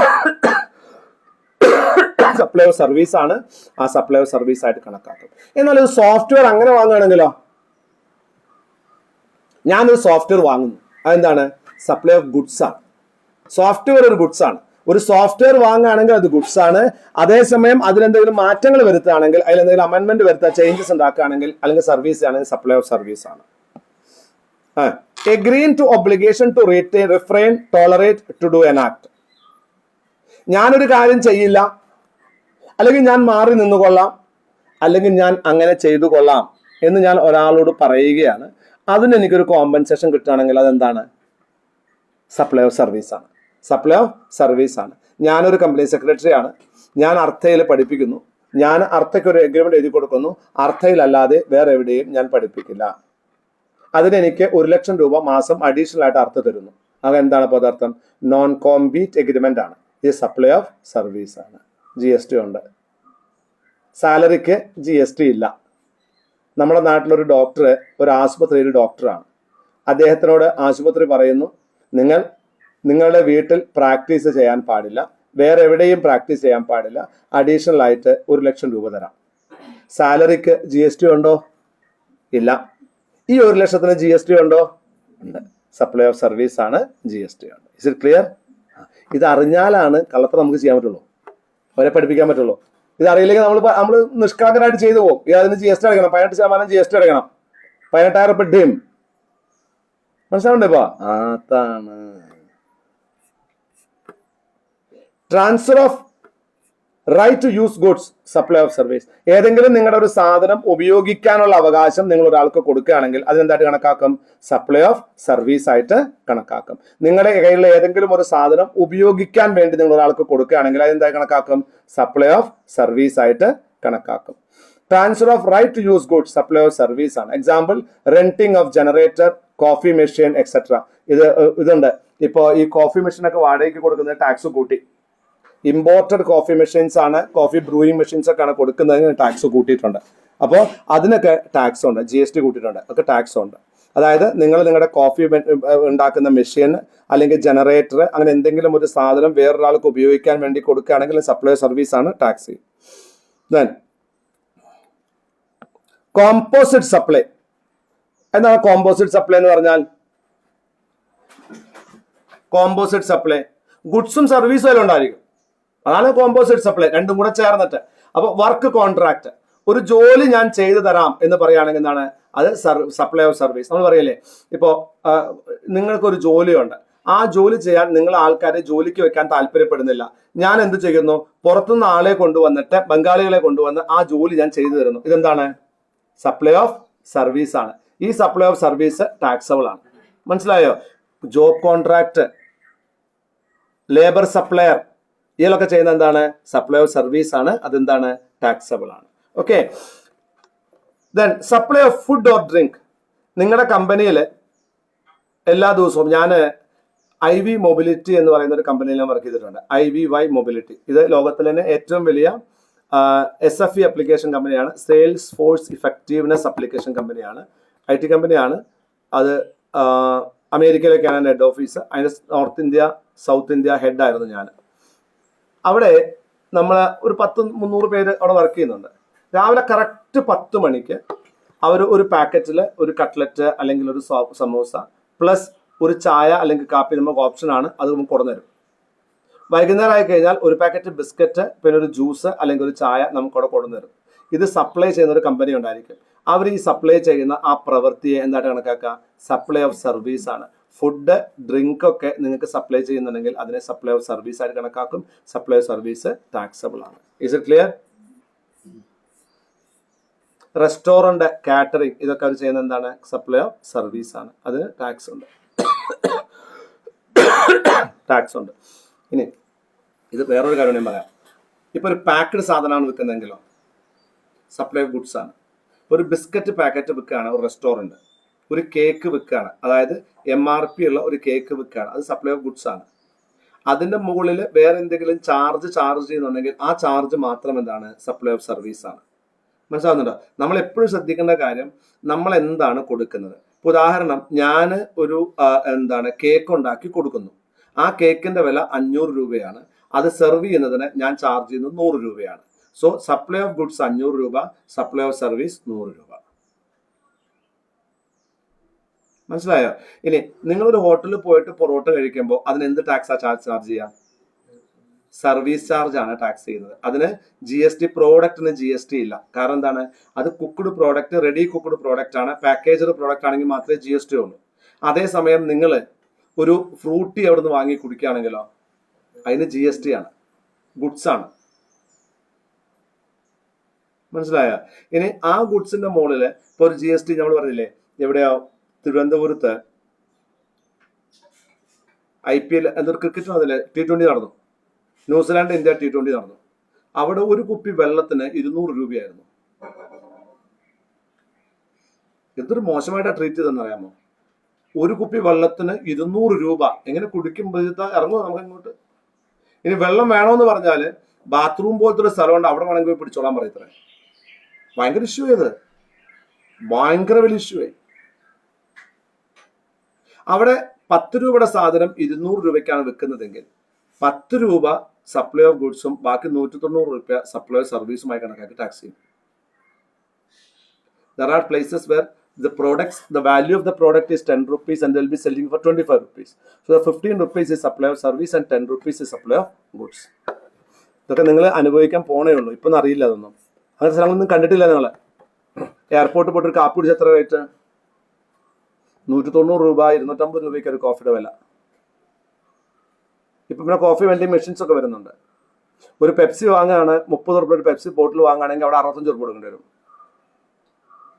2 ഇഡ്ഡലി, കുറച്ച് സാമ്പാറും കുറച്ച് ചട്നി ഒരു പ്ലാസ്റ്റിക് പാത്രത്തിലാക്കി തരാൻ 200 രൂപ കൊടുക്കണം. അപ്പൊ അവിടേക്കാണ് നമ്മൾ മനസ്സിലാക്കേണ്ടത്. ഇത് പാക്ക്ഡ് പ്രോഡക്റ്റ് ആണെങ്കിൽ സപ്ലൈ ഓഫ് ഗുഡ്സും സർവീസും വരും, അല്ലെങ്കിൽ എന്താണത്? സപ്ലൈ ഓഫ് സർവീസ് ആണ് വരുന്നത്. ഇനി CBIയുടെ central board of indirect tax and കസ്റ്റംസിന്റെ ചില ക്ലാരിഫിക്കേഷൻസ് ആണ്. ട്രാൻസ്ഫർ ഓഫ് ടെനൻസി റൈറ്റ് 2018 ഒരു സർക്കുലർ ആണ്. ടെനൻസി റൈറ്റിന്റെ ട്രാൻസ്ഫർ ഓഫ് ടെനൻസി റൈറ്റ്. എനിക്ക് ഒരു ടെനൻസി റൈറ്റ് ഉണ്ട്, അത് ഞാൻ വേറൊരാൾക്ക് ട്രാൻസ്ഫർ ചെയ്യുന്നു. അതെന്താണ്? ഒരു ടാക്സബിൾ സപ്ലൈ ആണ്. ഒരു വീട് ഞാൻ വാടകയ്ക്ക് എടുത്തിട്ടുണ്ട്. ആ വാടകയ്ക്ക് എടുത്ത വീട് ഞാൻ നിജിന് വാടകയ്ക്ക് തരുന്നു. എൻ്റെ ടെനൻസി റൈറ്റ് ആർക്ക് ട്രാൻസ്ഫർ ചെയ്യുന്നു? നിജിന് ട്രാൻസ്ഫർ ചെയ്യുന്നു. അതെന്താണ്? സപ്ലൈ ഓഫ് സർവീസ് ആണ്, ടാക്സബിൾ ആണ്. Transfer of tenancy right is a taxable supply of service. Then stamp duty payment.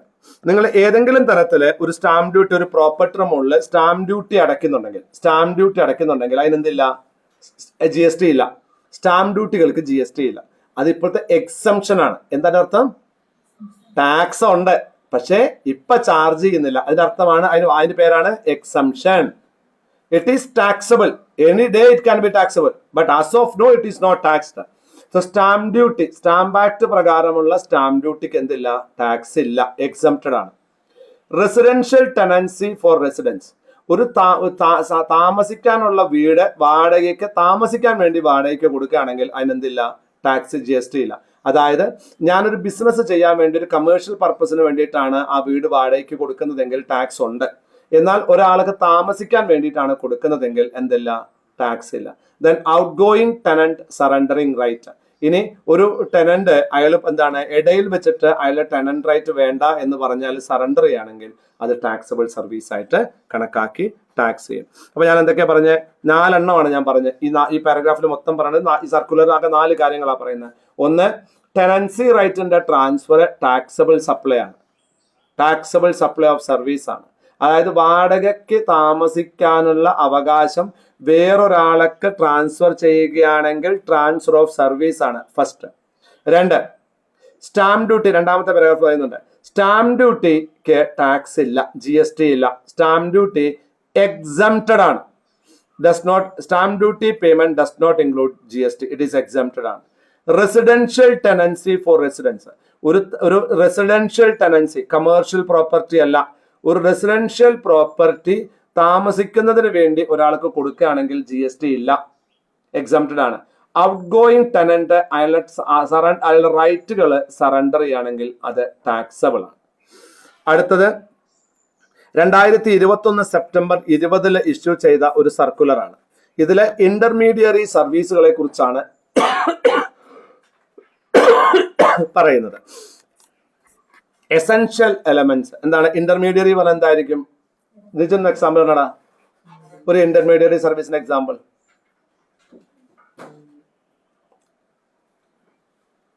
പറ. ഞാൻ ചോദിക്കട്ടെ, സൊമാറ്റോ ഒരു ഇന്റർമീഡിയറി ആണോ? എങ്ങനെ?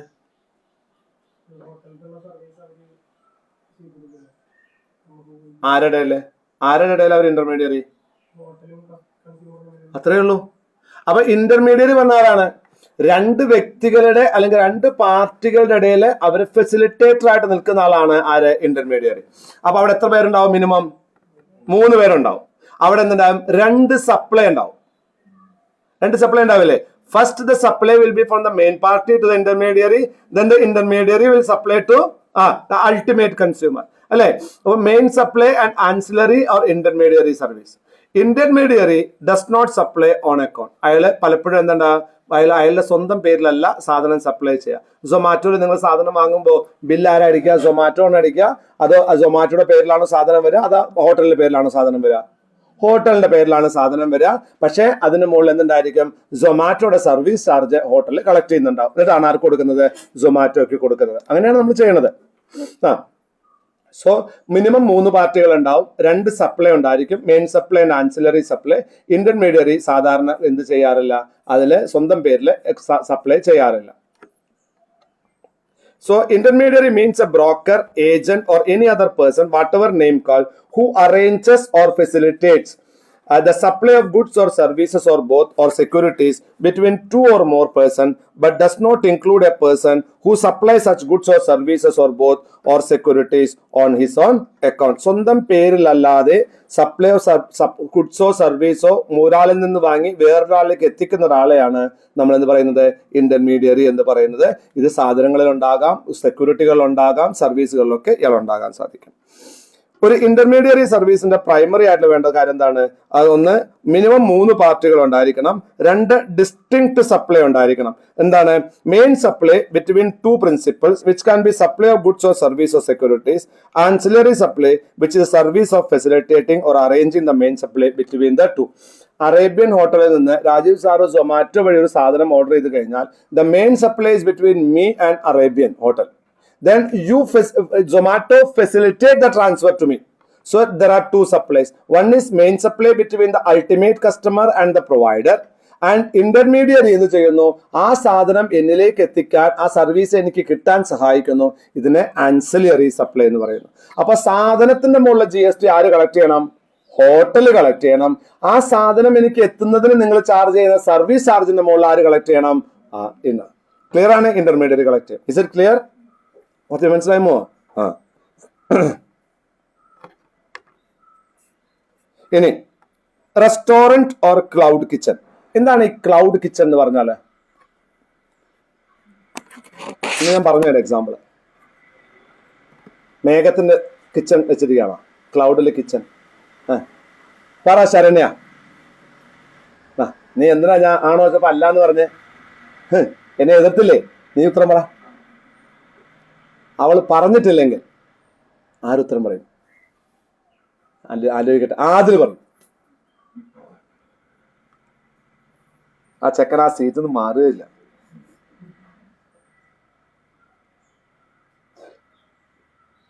ആദിൽ പറഞ്ഞില്ലെങ്കിൽ ഏറ്റവും പിന്നിൽ ഒളിച്ചിരിക്കുന്ന ആള് പറയും. ശരണ്യ പറയുന്നില്ല. ഇല്ല, പാസ്. പാസ്. അപ്പൊ അവൾക്ക് ഒരു പണി കൊടുക്കണം നമ്മളെ. അതിന് തരാം. ആദില് ക്ലൗഡ് കിച്ചൺ അറിയില്ല. അഭിരാമി, ഞാൻ ഒളിച്ചിരിക്കണ പറ. അവൾ എത്ര സ്മാർട്ടായിട്ട് അറിയോ? ദേവാ, നിന്റെ മുന്നിൽ ഒളിച്ചിരിക്കടാ. അവൾ എന്നെ കാണണേ ഇല്ല. അവൾ സ്മാർട്ടായിട്ട് പറ. ഇത് നോക്കുന്ന മകളെ, ഇത് പറ. ക്ലൗഡ് കിച്ചൺ അറിയില്ല?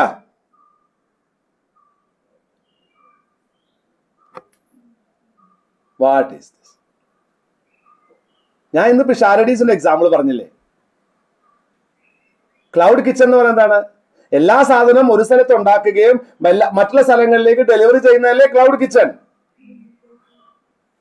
ഞാൻ അഭിരാമി ഇത് പറയാൻ വിചാരിച്ചു. അഭിരാമിയുടെ ഒക്കെ നാട്ടിലാണല്ലോ മറ്റെന്താണ് സോഷ്യൽ എന്തൊക്കെ സംഭവം ഇല്ലേ അവിടെ? സോഷ്യൽ കിച്ചൺ ഒക്കെ ഇല്ലേ? അതിനെന്തല്ലേ സോഷ്യൽ കിച്ചൺ എന്നാണ് അതിന്റെ പേര്?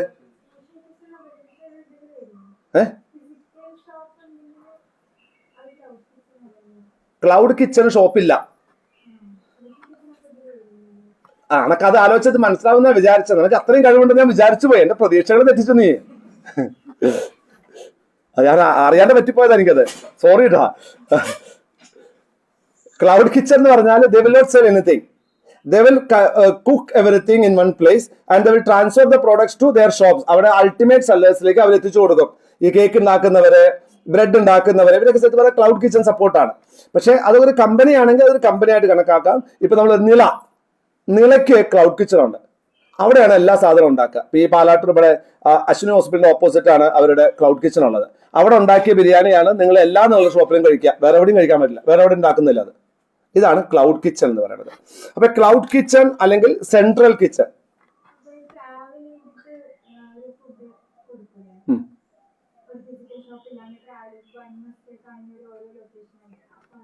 അതൊന്നും ക്ലൗഡ് കിച്ചണിൽ വരുന്നില്ല. അവരൊരാളുടെ ബ്രാൻഡ് അല്ലല്ലോ വിൽക്കുന്നത്. അങ്ങനെയാണെങ്കിൽ ഇപ്പൊ പ്രിയ പാലടയുടെ ഷോപ്പ് എല്ലാ സ്ഥലത്തും ഉണ്ടെങ്കിൽ അത് ക്ലൗഡ് കിച്ചൺ ആണ്. പ്രിയ പാലട ക്ലൗഡ് കിച്ചൺ ആണ്. അവരവരുടെ ഔട്ട്ലെറ്റ് ഇടുന്നു.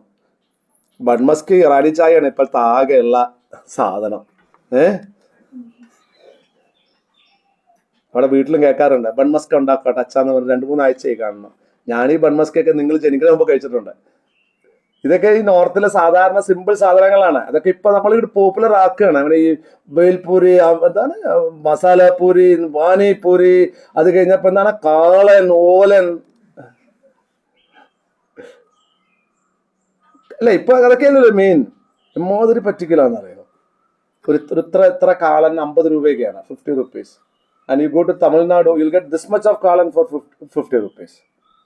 Here the kalan is made with cauliflower. There the kalan is made with mushroom. ഒരു ഒരു ഒരു ഒരു റോഡ് സൈഡ് സ്നാക്കാണ് ഞാൻ ഈ പറയുന്നത്. എനിവേ, സർവീസ് ക്ലൗഡ് കിച്ചൺസും സെൻട്രൽ കിച്ചണിന്റെ സർവീസുകൾ എന്തായിട്ട് കാണാം, ടാക്സബിൾ സപ്ലൈ ആണോ എന്നാണ് ചോദ്യം. Cloud kitchens restaurant service 5% GST ആണ് അവർക്ക് കിട്ടുക. അവർക്ക് എന്ത് കിട്ടും? ITC ആണ്. Government funded disability coaching service ആണെങ്കിൽ അത് എക്സംപ്റ്റഡ് ആണ്. The word restaurant service in notification.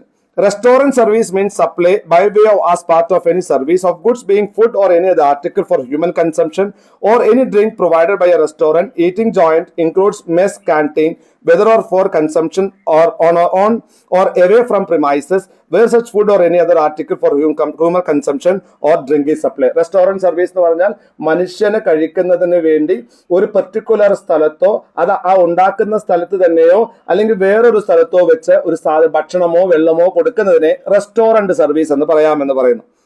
Explanatory not പറയുന്നത് എന്താ പറയുന്നത്? The restaurant service includes services provided by restaurants, cafes, similar eating facilities including take away service, room service, door delivery of food. It is clarified that service provided by of cooking and supply of food by cloud kitchen, central kitchens are covered under restaurant service. Cloud kitchen ചെയ്യുന്ന വർക്കുകൾക്ക് 5% GST ഉണ്ട്. അത് central restaurant service ആയിട്ടാണ് കണക്കാക്കുന്നത്. അതിന് 5% GST ഉണ്ട്, 5% GST ഉണ്ട്. ഇനി coaching supplies, coaching services supplied by coaching centres, coaching institutions and NGOs under the central sector scheme of scholarship for students with disabilities. അംഗവൈകല്യമുള്ള ദിവ്യാംഗരായ ആൾക്കാർക്ക് അവർക്ക് എന്ത് കൊടുക്കുന്നു? അവർക്ക് കോച്ചിങ് സർവീസ് ഗവൺമെന്റ് ഫണ്ടഡായിട്ട് കൊടുക്കുന്നുണ്ടെങ്കിൽ അതിന് വാങ്ങുന്ന ഫീസിന് ടാക്സ് ഉണ്ടോ എന്ന് ചോദിച്ചാൽ അത് എക്സംപ്റ്റഡ് ആണ്. അതായത് നമ്മൾ IAS കോച്ചിങ്, IPS കോച്ചിങ് എന്നൊക്കെ പറയാറില്ലേ ഈ ദിവ്യാംഗരായ ആൾക്കാർക്ക്, അതൊക്കെ എന്താണ്? അതിന് വന്ന ഫീസിനൊക്കെ GST ഇല്ല, it is exempted. Now we'll move to Schedule 3. ഇപ്പോൾ ഷെഡ്യൂൾ 1 കഴിഞ്ഞു, ഷെഡ്യൂൾ 2 കഴിഞ്ഞു, schedule 3. Schedule 3 activities and transaction. താഴെ പറയുന്ന കാര്യങ്ങൾ neither supply of goods or neither supply of service. താഴെ പറയുന്ന കാര്യങ്ങൾ എന്താണ്? ഷെഡ്യൂൾ 3 പറഞ്ഞ കാര്യങ്ങൾ എന്താണ്? സപ്ലൈ ഓഫ് ഗുഡ്സ് ആയിട്ടോ സപ്ലൈ ഓഫ് സർവീസ് ആയിട്ടോ കണക്കാക്കില്ല. അത് ഏതൊക്കെ നമ്മൾ പറഞ്ഞ് നമുക്കറിയാം. സോവറിൻ സർവീസസ്, അല്ലെങ്കിൽ ഗവൺമെന്റ് അതോറിറ്റി കൊടുക്കുന്ന സർവീസസ്, അല്ലെങ്കിൽ സ്പെസിഫിക്കലി എക്സംപ്റ്റഡ് ആയിട്ടുള്ള സർവീസുകൾ. ഇതിനില്ല. ഏതൊക്കെയാണ്? Activity listed in schedule 3 are completely outside the scope of GST. ഇതിന് കൺസിഡറേഷൻ ഉണ്ടെങ്കിൽ പോലും അതിനെന്തില്ല? GST കൊടുക്കേണ്ടതില്ല. ഷെഡ്യൂൾ 3 പറഞ്ഞിരിക്കുന്ന കാര്യങ്ങൾക്കൊന്നും GST ഇല്ല. അതിന് കൺസിഡറേഷൻ ഉണ്ടെങ്കിൽ പോലും അതിനെന്തില്ല? GST ഇല്ല. സ്പെസിഫിക്കലി പറഞ്ഞു കഴിഞ്ഞു. ഒന്ന് ഏതൊക്കെ ആക്ടിവിറ്റികളാ? ഒന്ന് services by employee to employer. ഒരു എംപ്ലോയർക്ക് കൊടുക്കുന്ന സർവീസുകൾ, അയാൾക്ക് കൊടുക്കുന്ന ശമ്പളത്തിന് GST ഉണ്ടോ? ഇല്ല. ഓക്കെ. Then salary service. ഇനി ഈ സാലറി കൊടുക്കുന്ന സമയത്ത് വീണ്ടും നോക്കുകയാണെങ്കിൽ covered only if the services are part of employment contract. Employment കോൺട്രാക്ടിന്റെ ഭാഗമായിട്ടുള്ള സർവീസുകൾ കൊടുക്കുന്നത് മാത്രമാണ് ഇതിൽ പെടുക. എംപ്ലോയ്മെന്റ് സർവീസിൽ പെടാത്തതാണെങ്കിൽ അതിനെന്തുണ്ട്? GST ഉണ്ട്. ഉദാഹരണം, ഞാനൊരു കമ്പനിയുടെ CEO ആണ്, അല്ലെങ്കിൽ കമ്പനി സെക്രട്ടറി ആണ്. എന്നോട് മാനേജിംഗ് ഡയറക്ടർ കാറ് രാത്രി ഓടിക്കാൻ പറയുന്നു. ഞാൻ അത് ഓടിച്ചു കൊണ്ടുപോകുമ്പോൾ എനിക്ക് ഡ്രൈവറുടെ പൈസ എനിക്ക് തരുന്നു. അത് എൻ്റെ ജോലിയുടെ ഭാഗമാണോ? അല്ല, അതിന് GST ഉണ്ട്. മനസ്സിലായോ? അതായത് എൻ്റെ ജോലിയുടെ ഉള്ളിൽ, എൻ്റെ ജോലി എന്താണോ ആ ജോലിയുടെ ഉള്ളിൽ ഞാൻ ചെയ്യുന്ന കാര്യങ്ങൾക്ക് മാത്രമാണ് എന്താണ് എംപ്ലോയർ എംപ്ലോയി റിലേഷൻഷിപ്പ് എന്ന് പറയാൻ പറ്റത്തുള്ളൂ. അതിന് GST ഇല്ല. Services beyond official duty. Official ഡ്യൂട്ടിക്ക് അപ്പുറം നിങ്ങൾ എന്തെങ്കിലും പ്രവൃത്തി നിങ്ങൾ ചെയ്യുന്നുണ്ടെങ്കിൽ അത് ടാക്സബിൾ ആണ്.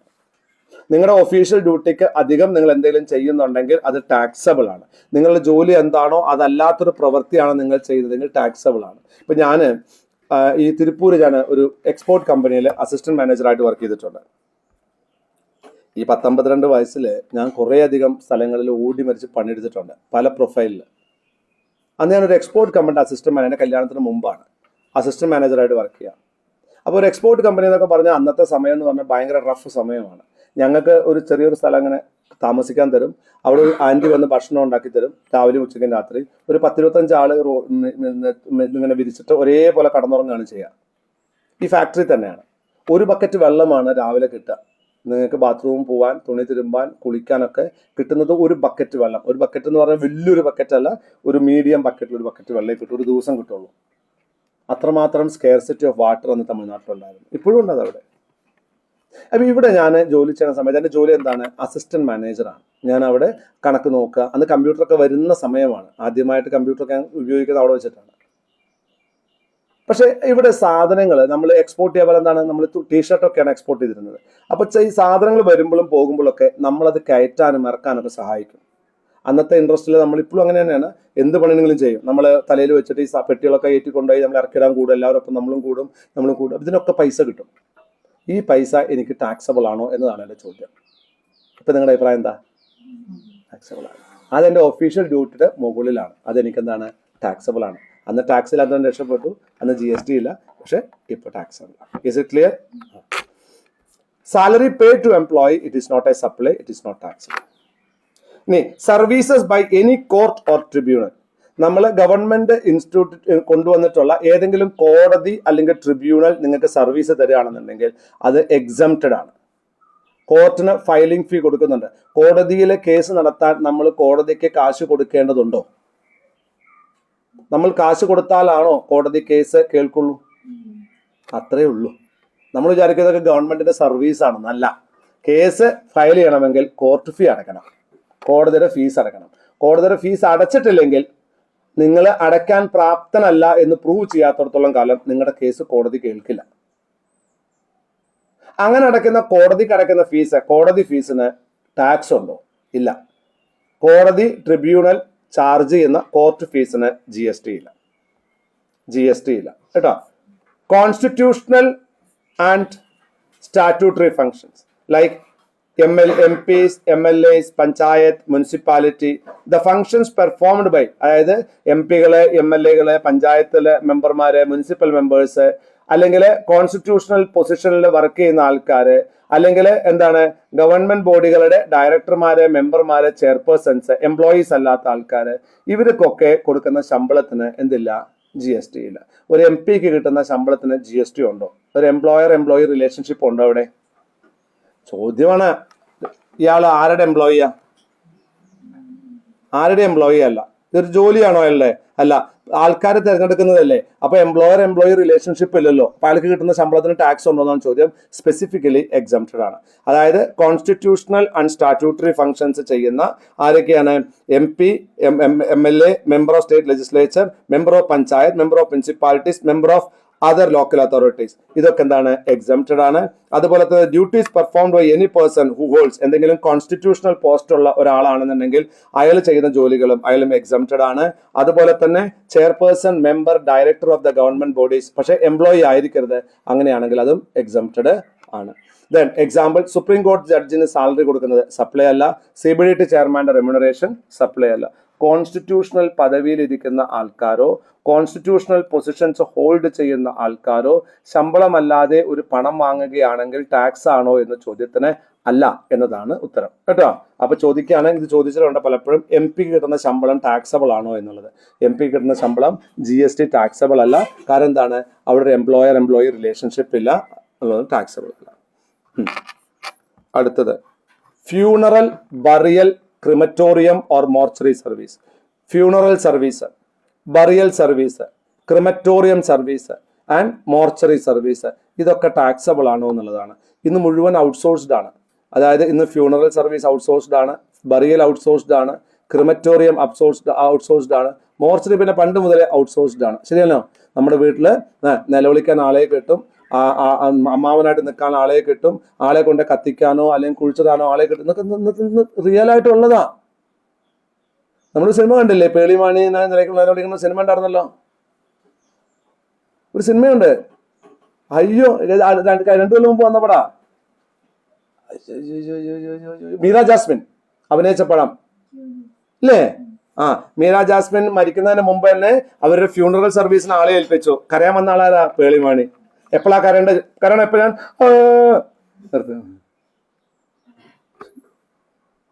Things are there. ആൾക്കാർ നമ്മുടെ വീട്ടിൽ ഇപ്പം മരിച്ച ആൾ വരില്ല, ആരും ഉണ്ടാവില്ല. അപ്പൊ ആളെ കൊടുത്ത് അവർ നിർത്തും. ആൾക്കാരുണ്ടാവും അവിടെ. നിലവിളിക്കണം, നല്ല നിലവിളി വേണോ, അതിനാളുണ്ട്. I'm not joking. കാരണം കേരളത്തിന് പുറത്ത് സ്ഥലത്ത് കേരളത്തിൽ ഉള്ളിൽ തന്നെ നിങ്ങൾ യാത്ര ചെയ്യണം. തിരുവല്ല പോലത്തെ സ്ഥലത്തൊക്കെ മരിച്ചു കഴിഞ്ഞാൽ 3 ദിവസം കഴിഞ്ഞാൽ കുടുംബക്കാരെത്തുള്ളൂ. അതൊരു ഈ സാധനം സൂക്ഷിക്കണ്ടേ? അപ്പൊ അവിടെ ഒരു ഓളം വേണ്ടേ? അതുണ്ടാക്കാൻ ആൾക്കാരുണ്ട്. It's a big service. നിങ്ങൾ തമാശ എടുക്കണ്ട, സീരിയസാ. ഇതൊക്കെ കൊടുക്കുന്ന ആൾക്കാർ പറയുന്ന ശമ്പളത്തിൽ കാശിന് ടാക്സ് ഉണ്ടോ ചോദ്യം? ഇല്ലാന്നാ പറഞ്ഞത്. GST ഇല്ലാന്ന്. ഇല്ലെങ്കിൽ GST വേണ്ടില്ല എന്ന് പറയില്ലല്ലോ. Funeral service, burial service, crematorium service, mortuary service GST ഇല്ല. Sale of land and completed building, ഒരു ലാൻഡ് അല്ലെങ്കിൽ completed building, completed, I repeat, land അല്ലെങ്കിൽ കംപ്ലീറ്റഡ് ബിൽഡിംഗ് നിങ്ങൾ വിൽക്കുകയാണെങ്കിൽ അതിന് GST ഇല്ല. ലാൻഡ് വിറ്റ് എന്തേ ഉള്ളൂ? സ്റ്റാമ്പ് ഡ്യൂട്ടിയേ ഉള്ളൂ. കംപ്ലീറ്റ് ബിൽഡിംഗ് വിറ്റ് എന്താ ഉള്ളൂ? ഇൻകംപ്ലീറ്റ് ബിൽഡിംഗ് വിറ്റാലോ മീര? നമ്മൾ എവിടെയും വായിച്ചല്ലോ. എന്താ പറഞ്ഞേ? സപ്ലൈ ഓഫ് സർവീസ് പറഞ്ഞില്ലേ? അതായത് ഒരു അപ്പാർട്ട്മെന്റ് പകുതി പണി എടുത്തപ്പോ വിൽക്കുകയാണെങ്കിൽ എന്താ പറഞ്ഞേ? GST ഉണ്ട്, സപ്ലൈ ഓഫ് സർവീസ് ആണ്. ഗുഡ്. Actionable claim. എന്താണ് ആക്ഷനബിൾ ക്ലെയിം എന്ന് പറഞ്ഞാല്? What is actionable claim? ഒരു ആക്ഷൻ എടുക്കാനുള്ള നമ്മുടെ അവകാശം. അതായത് ഒരു ക്ലെയിം കിട്ടാൻ, നമുക്കൊരു പണം കിട്ടാൻ ആക്ഷൻ എടുക്കാനുള്ള നമ്മുടെ അവകാശത്തിനെയാണ് ആക്ഷനബിൾ ക്ലെയിം എന്ന് പറയുന്നത്. Actionable claim other than specified actionable claim എന്തൊക്കെയാണ്? അതെന്താണ്? Actionable claim defined under transfer of property act. അത് ട്രാൻസ്ഫർ ഓഫ് പ്രോപ്പർട്ടി ആക്ടിലാണ് പറയുന്നത്. ടാക്സബിൾ, സ്പെസിഫൈഡ് ആക്ഷനബിൾ ക്ലെയിംസ് എല്ലാം ടാക്സബിൾ ആണ്. ഏതൊക്കെയാണ് സ്പെസിഫൈഡ് ആക്ഷനബിൾ ക്ലെയിം ടാക്സബിൾ ആയിട്ടുള്ളത്? ബെറ്റിംഗ് ടാക്സബിൾ ആണ്, ബെറ്റിംഗ് ഇല്ലീഗൽ ആണ്. ബെറ്റിംഗ് ടാക്സബിൾ ആണ്, ബെറ്റിംഗ് ഇല്ലീഗൽ ആണ്. ബെറ്റിംഗ് ടാക്സബിൾ ആണ്, ബെറ്റിംഗ് ഇല്ലീഗൽ ആണ്. അപ്പോൾ അവിടെ ടാക്സ് അടച്ചുകൊണ്ട് ലീഗൽ ആവൂല. ടാക്സ് അടയ്ക്കുന്നതെല്ലാം ലീഗൽ ആണ് എന്ന കൺസെപ്റ്റ് ഒന്നും വേണ്ട. ടാക്സ് ഒരു നിയമമാണ്. ടാക്സ് കാശ് ഉണ്ടാക്കുക എന്ന് മാത്രം ചിന്തയുള്ള, ലീഗൽ ഇല്ലീഗൽ ഒന്നും ഇവിടെ നോക്കൂല. മനസ്സിലാവണോ ഞാൻ ഈ പറഞ്ഞ പോയിന്റ്? അടുത്തത് കാസിനോ പാടില്ല, ടാക്സബിൾ ആണ്. ഗാംബ്ലിംഗ് ടാക്സബിൾ ആണ്. ഹോഴ്സ് റേസിംഗ് ടാക്സബിൾ ആണ്. ലോട്ടറി ടാക്സബിൾ ആണ്. ഓൺലൈൻ മണി ഗെയിമിംഗ് ബാൻഡ് ആണ്, ടാക്സബിൾ ആണ്. ഇന്ത്യയിൽ ഓൺലൈൻ മണി ഗെയിമിംഗ് ബാൻഡ് ആണ്, പക്ഷെ ടാക്സബിൾ ആണ്. ചെയ്തിട്ടുണ്ടെങ്കിൽ ടാക്സ് വാങ്ങും. അപ്പൊ ടാക്സ് വാങ്ങിയ സാർ ഗവൺമെന്റ് ടാക്സ് വാങ്ങിയതല്ലേ, പിന്നെ ഞങ്ങൾക്ക് അത് ചെയ്തൂടെ? അല്ല, അതല്ല ഉദ്ദേശം. ടാക്സ് വാങ്ങും, പിന്നെ നിങ്ങൾക്ക് അതിലെ പണിഷ്മെന്റ് CRPC പ്രകാരവും മറ്റുള്ള പണിഷ്മെന്റ് വേറെ കിട്ടുകയും ചെയ്യും. മനസ്സിലാവുണ്ടോ? എന്താ അത്? മനസ്സിലായില്ലേ? മനസ്സിലായി? ഓൺലൈൻ ഗെയിമിംഗ് ടാക്സബിൾ ആണ്. ഓൺലൈൻ മണി ഗെയിമിംഗ് ടാക്സബിൾ ആണ്. പണം വെച്ചിട്ട് ഗെയിം ചെയ്യുകയാണെങ്കിൽ ടാക്സബിൾ ആണ്.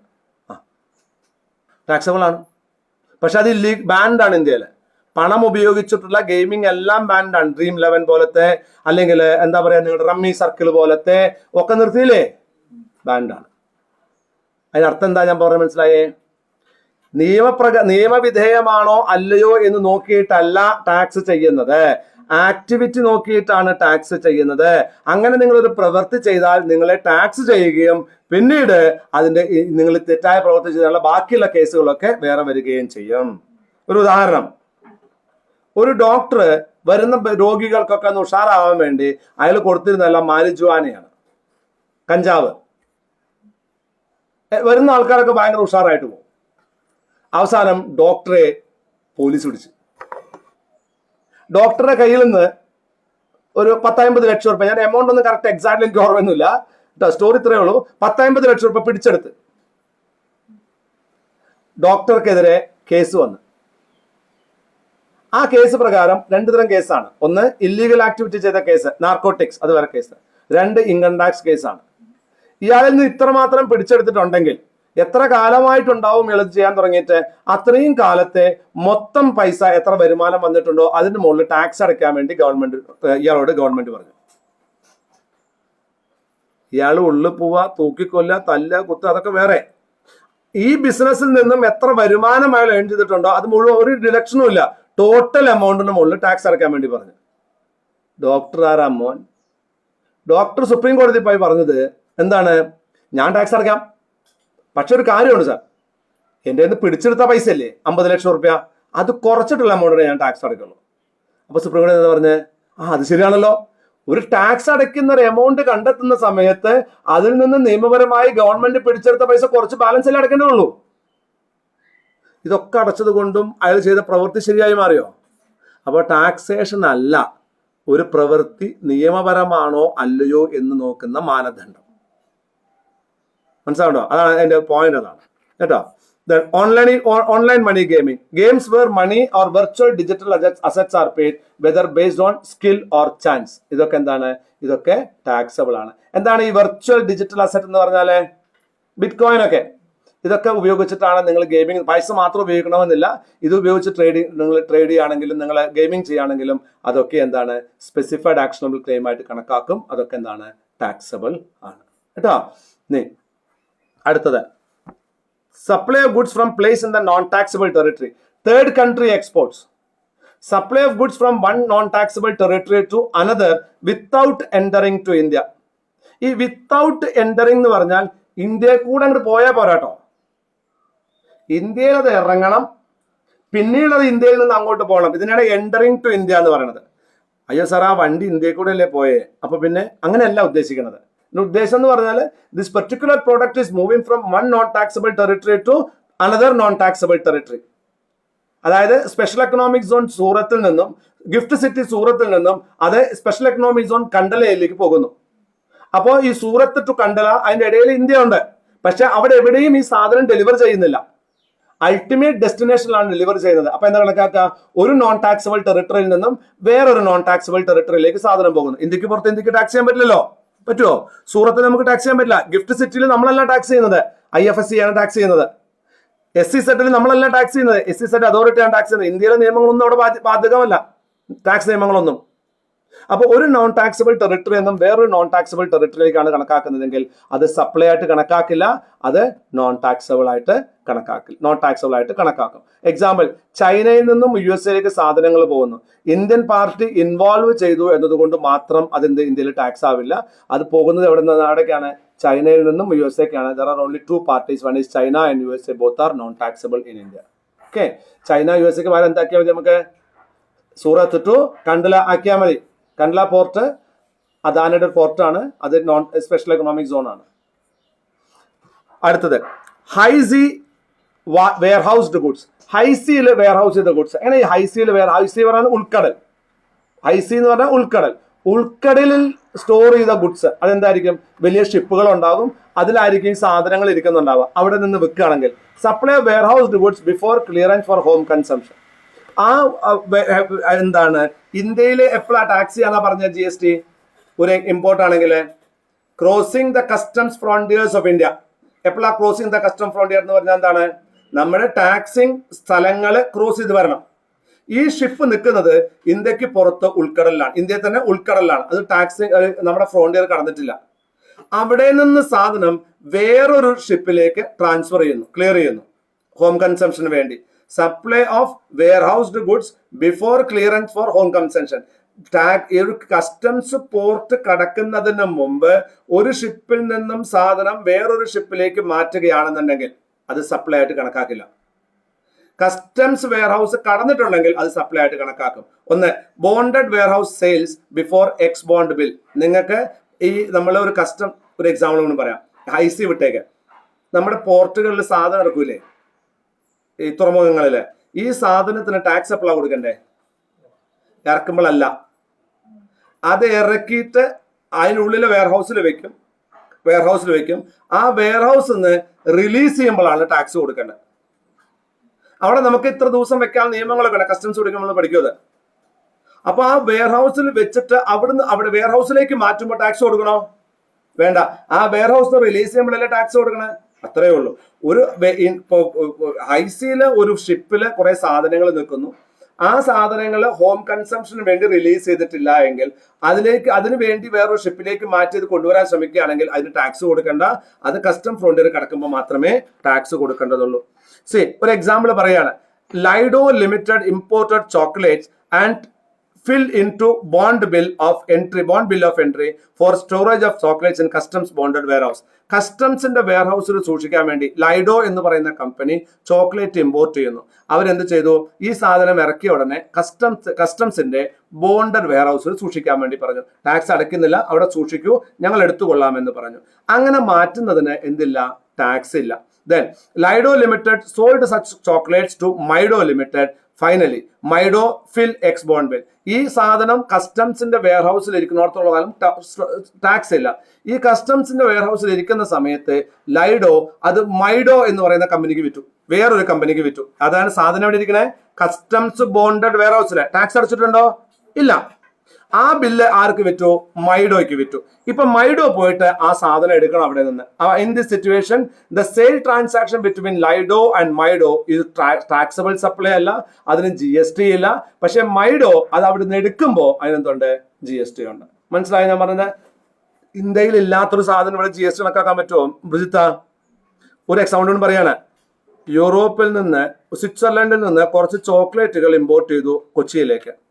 കൊച്ചിയിൽ അത് ടാക്സ് അടക്കാതെ സൂക്ഷിക്കാനുള്ള കസ്റ്റംസ് ബോണ്ടഡ് വെയർഹൗസിൽ ഇത് സൂക്ഷിച്ചിരിക്കുകയാണ് ബ്രിജിത്ത. ഓക്കെ, ബ്രിജിത്ത പുറത്ത് ഇത് എങ്ങനെയെങ്കിലും വിൽക്കാൻ പറ്റുമോ നോക്കി. ഫാത്തിമയെ കിട്ടി. ഫാത്തിമ ആ ചോക്ലേറ്റ് വാങ്ങാൻ തയ്യാറാണ്. നിങ്ങൾ ആ ബില്ല് ഫാത്തിമയ്ക്ക് കൊടുത്തു. ഫാത്തിമയ്ക്ക് ആ സാധനം വിറ്റു. ഇത് ട്രാൻസാക്ഷൻ ആയിട്ട് കണക്കാക്കാൻ പറ്റുമോ? നിങ്ങളുടെ കയ്യിൽ സാധനം ഉണ്ടോ? നിങ്ങളുടെ കയ്യിൽ സർവീസ് ഉണ്ടോ? ഇല്ല. അത് എവിടെ ഇരിക്കണേ? വെയർ ഹൗസിലല്ലേ? അപ്പോൾ you are just transferring the ownership with the ownership of the product which may come into existence after some time. അല്ലെ? അത് ആർക്ക് കൊടുത്തു? ഫാത്തിമയ്ക്ക് കൊടുത്തു. അപ്പൊ ബ്രിജിത്തയും ഫാത്തിമയും തമ്മിലുള്ള ട്രാൻസാക്ഷൻ എന്താണ്? ടാക്സബിൾ സപ്ലൈ അല്ല. എന്നാൽ ഫാത്തിമ എന്താ ചെയ്യേണ്ടത്? ഫാത്തിമ അയാളുടെ പേരിലേക്ക് എൻഡോർസ് ചെയ്ത് കിട്ടിയിട്ടുള്ള ഈ കസ്റ്റംസ് ബോണ്ട് ബില്ലുമായിട്ട് എവിടെ ചെല്ലണം? She have to go to the port. എന്നിട്ട് അവിടെ പോയിട്ട് അവർ കാൽക്കുലേറ്റ് ചെയ്യുന്ന ടാക്സ് അടച്ചിട്ട് അത് റിലീസ് ചെയ്യണം. അതൊരു എൻഡോഴ്സ്മെന്റ് മാത്രമാണ്, സെയിൽ അല്ല. എൻഡോഴ്സ്മെന്റ് മാത്രമാണ്, സെയിൽ അല്ല.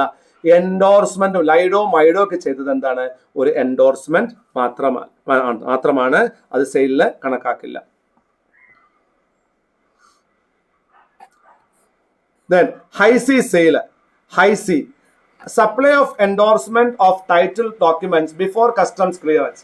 ഇനി ഒരു കസ്റ്റംസ് ക്ലിയറൻസ് കഴിയുന്നതിന് മുമ്പ് ടൈറ്റിൽ ഡോക്യുമെന്റ് എൻഡോർസ് ചെയ്യുകയാണെങ്കിൽ അതും എന്തല്ല? അതും സെയിൽ അല്ല, അതിനും ടാക്സ് ഇല്ല. അവിടെ എന്തില്ല? സാധനം കിട്ടിയിട്ടില്ലല്ലോ, നമ്മൾ വിൽക്കുന്നില്ലല്ലോ. നമുക്ക് കിട്ടാനുള്ള അവകാശം വേറൊരാൾക്ക് നമ്മൾ കൊടുക്കുകയല്ലേ ചെയ്യുന്നത്, അയാളല്ലേ ടാക്സ് അടയ്ക്കേണ്ടത്. അപ്പോ endorsement of customs bill is not a sale, അത് സപ്ലൈ ആയിട്ട് കണക്കാക്കത്തില്ല. ഇനി co-insurance premium, company insurance premium sharing, apportionment of premium by lead insurers to co-insurer only if lead insurer pays GST in full premium. ഇനി എങ്ങനെയുണ്ടായി? എന്താണ് ഈ കോ insurance എന്ന് പറഞ്ഞാല്? Sir മുമ്പ് പറഞ്ഞിട്ടുണ്ടാവും അതൊക്കെ. അതായത് സച്ചിന്റെ കേസിലൊക്കെ പറഞ്ഞില്ലായിരുന്നോ? വിരാട് കോഹ്ലിയുടെ കേസിലൊക്കെ പറഞ്ഞില്ലായിരുന്നോ? ഇപ്പൊ വിരാട് കോഹ്ലിയുടെ കൈക്കോള ഇൻഷുർ ചെയ്യുന്നു 500 കോടി രൂപയ്ക്ക്. അതിന്റെ പ്രീമിയം ആയിട്ട് ഞാൻ 5 കോടി രൂപ കളക്ട് ചെയ്തു. ഈ 5 കോടി രൂപയുടെയും GST ആര് കളക്ട് ചെയ്തിട്ടുണ്ടാവും? ഞാൻ കളക്ട് ചെയ്ത് department അടച്ചിട്ടുണ്ടാവും. Am I right or what? Tomorrow ഈ 500 കോടിയുടെ ഈ കവറേജ് എനിക്ക് ഭയങ്കര ഹെവി കവറേജ് ആയിട്ട് തോന്നുന്നു. അപ്പൊ ഞാൻ അടുത്തൊരു 10 കമ്പനിയുമായിട്ട് ഇത് ഷെയർ ചെയ്യാൻ തീരുമാനിക്കുന്നു. 50 കോടി വെച്ച് 10 കമ്പനിയായിട്ട് ഷെയർ ചെയ്യാൻ തീരുമാനിക്കുന്നു. അവർക്ക് അതിന്റെ പ്രീമിയം ഞാൻ കൊടുക്കുന്നുണ്ട്. എനിക്ക് കിട്ടിയ പ്രീമിയം ഞാൻ ഷെയർ ചെയ്ത് കൊടുക്കുന്നു. ഇതൊക്കെ ഫർദർ സപ്ലൈ ഓഫ് ഗുഡ്സോ അല്ലെങ്കിൽ സർവീസ് ആയിട്ടോ കണക്കാക്കുമോ എന്നാണ് ചോദ്യം. ഇല്ല. നിങ്ങൾ മുഴുവൻ പ്രീമിയത്തിന്റെയും GST വാങ്ങി അടച്ചിട്ടുണ്ടെങ്കിൽ കോ ഇൻഷുറർക്ക്, നിങ്ങളുടെ ഒപ്പം ഇൻഷുറൻസിൽ പങ്കാളികളാകുന്നവർക്ക് നിങ്ങൾ പ്രീമിയം ഷെയർ ചെയ്യുകയാണെങ്കിൽ അതിനെന്തില്ല? GST ഇല്ല. പക്ഷേ ഞാൻ മുഴുവൻ പ്രീമിയത്തിനും GST വാങ്ങിയിട്ടില്ല, ഓരോ കമ്പനിയും സെപ്പറേറ്റ് ആയിട്ട് ബില്ലാണ് റേസ് ചെയ്യുന്നതെങ്കിൽ അതിന് GST ഉണ്ട്. ഞാൻ എൻ്റെ കയ്യിൽ ഫുൾ പ്രീമിയത്തിന് മുകളിലും GST വാങ്ങി ആ പ്രീമിയം ആണ് ഞാൻ എല്ലാവർക്കും ഷെയർ ചെയ്യുന്നതെങ്കിൽ അതിനെന്തില്ല? GST ഇല്ല, അത് സപ്ലൈ അല്ല. മനസ്സിലായോ ശരണ്യക്ക്? ശരണ്യ, വിരാട് കോഹ്ലിയുടെ ഇൻഷുറൻസ് 500 കോടി രൂപയുടെയാണ്. അതിന്റെ പ്രീമിയം 5 കോടി രൂപയാണ്. ഈ 5 കോടി രൂപ പ്രീമിയം രാജീവ് സാറാണ് വാങ്ങുന്നത്. ഇതിന് ആ 5 കോടിക്കും ഞാൻ എന്ത് വാങ്ങിയിട്ടുണ്ട്? GST കളക്ട് ചെയ്ത് ആർക്ക് അടച്ചിട്ടുണ്ട്? ഗവൺമെന്റിന് അടച്ചിട്ടുണ്ട്. ഞാൻ ഈ പ്രീമിയം, ഈ 5 കോടി 5 കമ്പനികൾക്ക് ഷെയർ ചെയ്യാൻ ആഗ്രഹിക്കുന്നു. ഈ റിസ്ക് 5 കമ്പനികൾക്ക് ഷെയർ ചെയ്യുന്നു. 1 കോടി ഞാൻ വെക്കും, ബാക്കി 4 കോടി ABCDക്ക് കൊടുക്കും. അങ്ങനെയാണെങ്കിൽ എക്ക് കൊടുക്കുന്ന, ബിക്ക് കൊടുക്കുന്ന, സിക്ക് കൊടുക്കുന്ന, ഡിക്ക് കൊടുക്കുന്ന ഓരോ കോടി പ്രീമിയത്തിന് ഫർദർ GST കളക്ട് ചെയ്യേണ്ടതുണ്ടോ എന്നതാണ് ചോദ്യം. വേണ്ട എന്നാണ് ഉത്തരം. എന്തുകൊണ്ടാണ്? ഈ 5 കോടിയുടെയും GST ആര് കളക്ട് ചെയ്തിട്ടുണ്ട്? ഞാൻ കളക്ട് ചെയ്ത് അടച്ചിട്ടുണ്ട്. അപ്പൊ പിന്നെ അഡീഷണൽ ആയിട്ട് 2ാം പ്രാവശ്യം അല്ലെങ്കിൽ ഡ്യുവൽ GST ആയി പോവില്ലേ? 2ാം പ്രാവശ്യം കളക്ട് ചെയ്യേണ്ടതില്ല. 10 റീഇൻഷുറൻസ് പ്രീമിയം. എന്താ റീഇൻഷുറൻസ് എന്ന് പറഞ്ഞാല്? Services by reinsurer to reinsurer, GST paid by reinsurer on gross premium. അതായത് ഒരു റീഇൻഷുറൻസ് പറഞ്ഞാൽ അർത്ഥം, ഞാൻ ഒന്ന് ഇൻഷുർ ചെയ്യുന്നു, ആ ഇൻഷുറൻസിനെ ഞാൻ എന്റെ കവറേജ് കവറേജ് റിസ്ക് കുറയ്ക്കാൻ വേണ്ടി 10 കമ്പനികളിലെ വീണ്ടും പുതിയ ഇൻഷുറൻസ് പോളിസികൾ എടുക്കുന്നു. ഇൻഷുറൻസ് ചെയ്തതിന്റെ മുകളിൽ വീണ്ടും ഇൻഷുറൻസ് എടുക്കുന്നു. അങ്ങനെയാണെന്നുണ്ടെങ്കിൽ ഈ റീ ഇൻഷുറർ മുഴുവൻ ഗ്രോസ് പ്രീമിയത്തിന്റെ മുകളിൽ GST അടച്ചിട്ടുണ്ടെങ്കിൽ അതിനെന്ത് വേണ്ട, അതിന് GST ലയബിലിറ്റി ഇല്ല. ഈ 10 പോയിന്റ് ആണ് നമ്മൾ മനസ്സിലാക്കിയത്. We'll stop here for 5 minutes before we start with ESOP.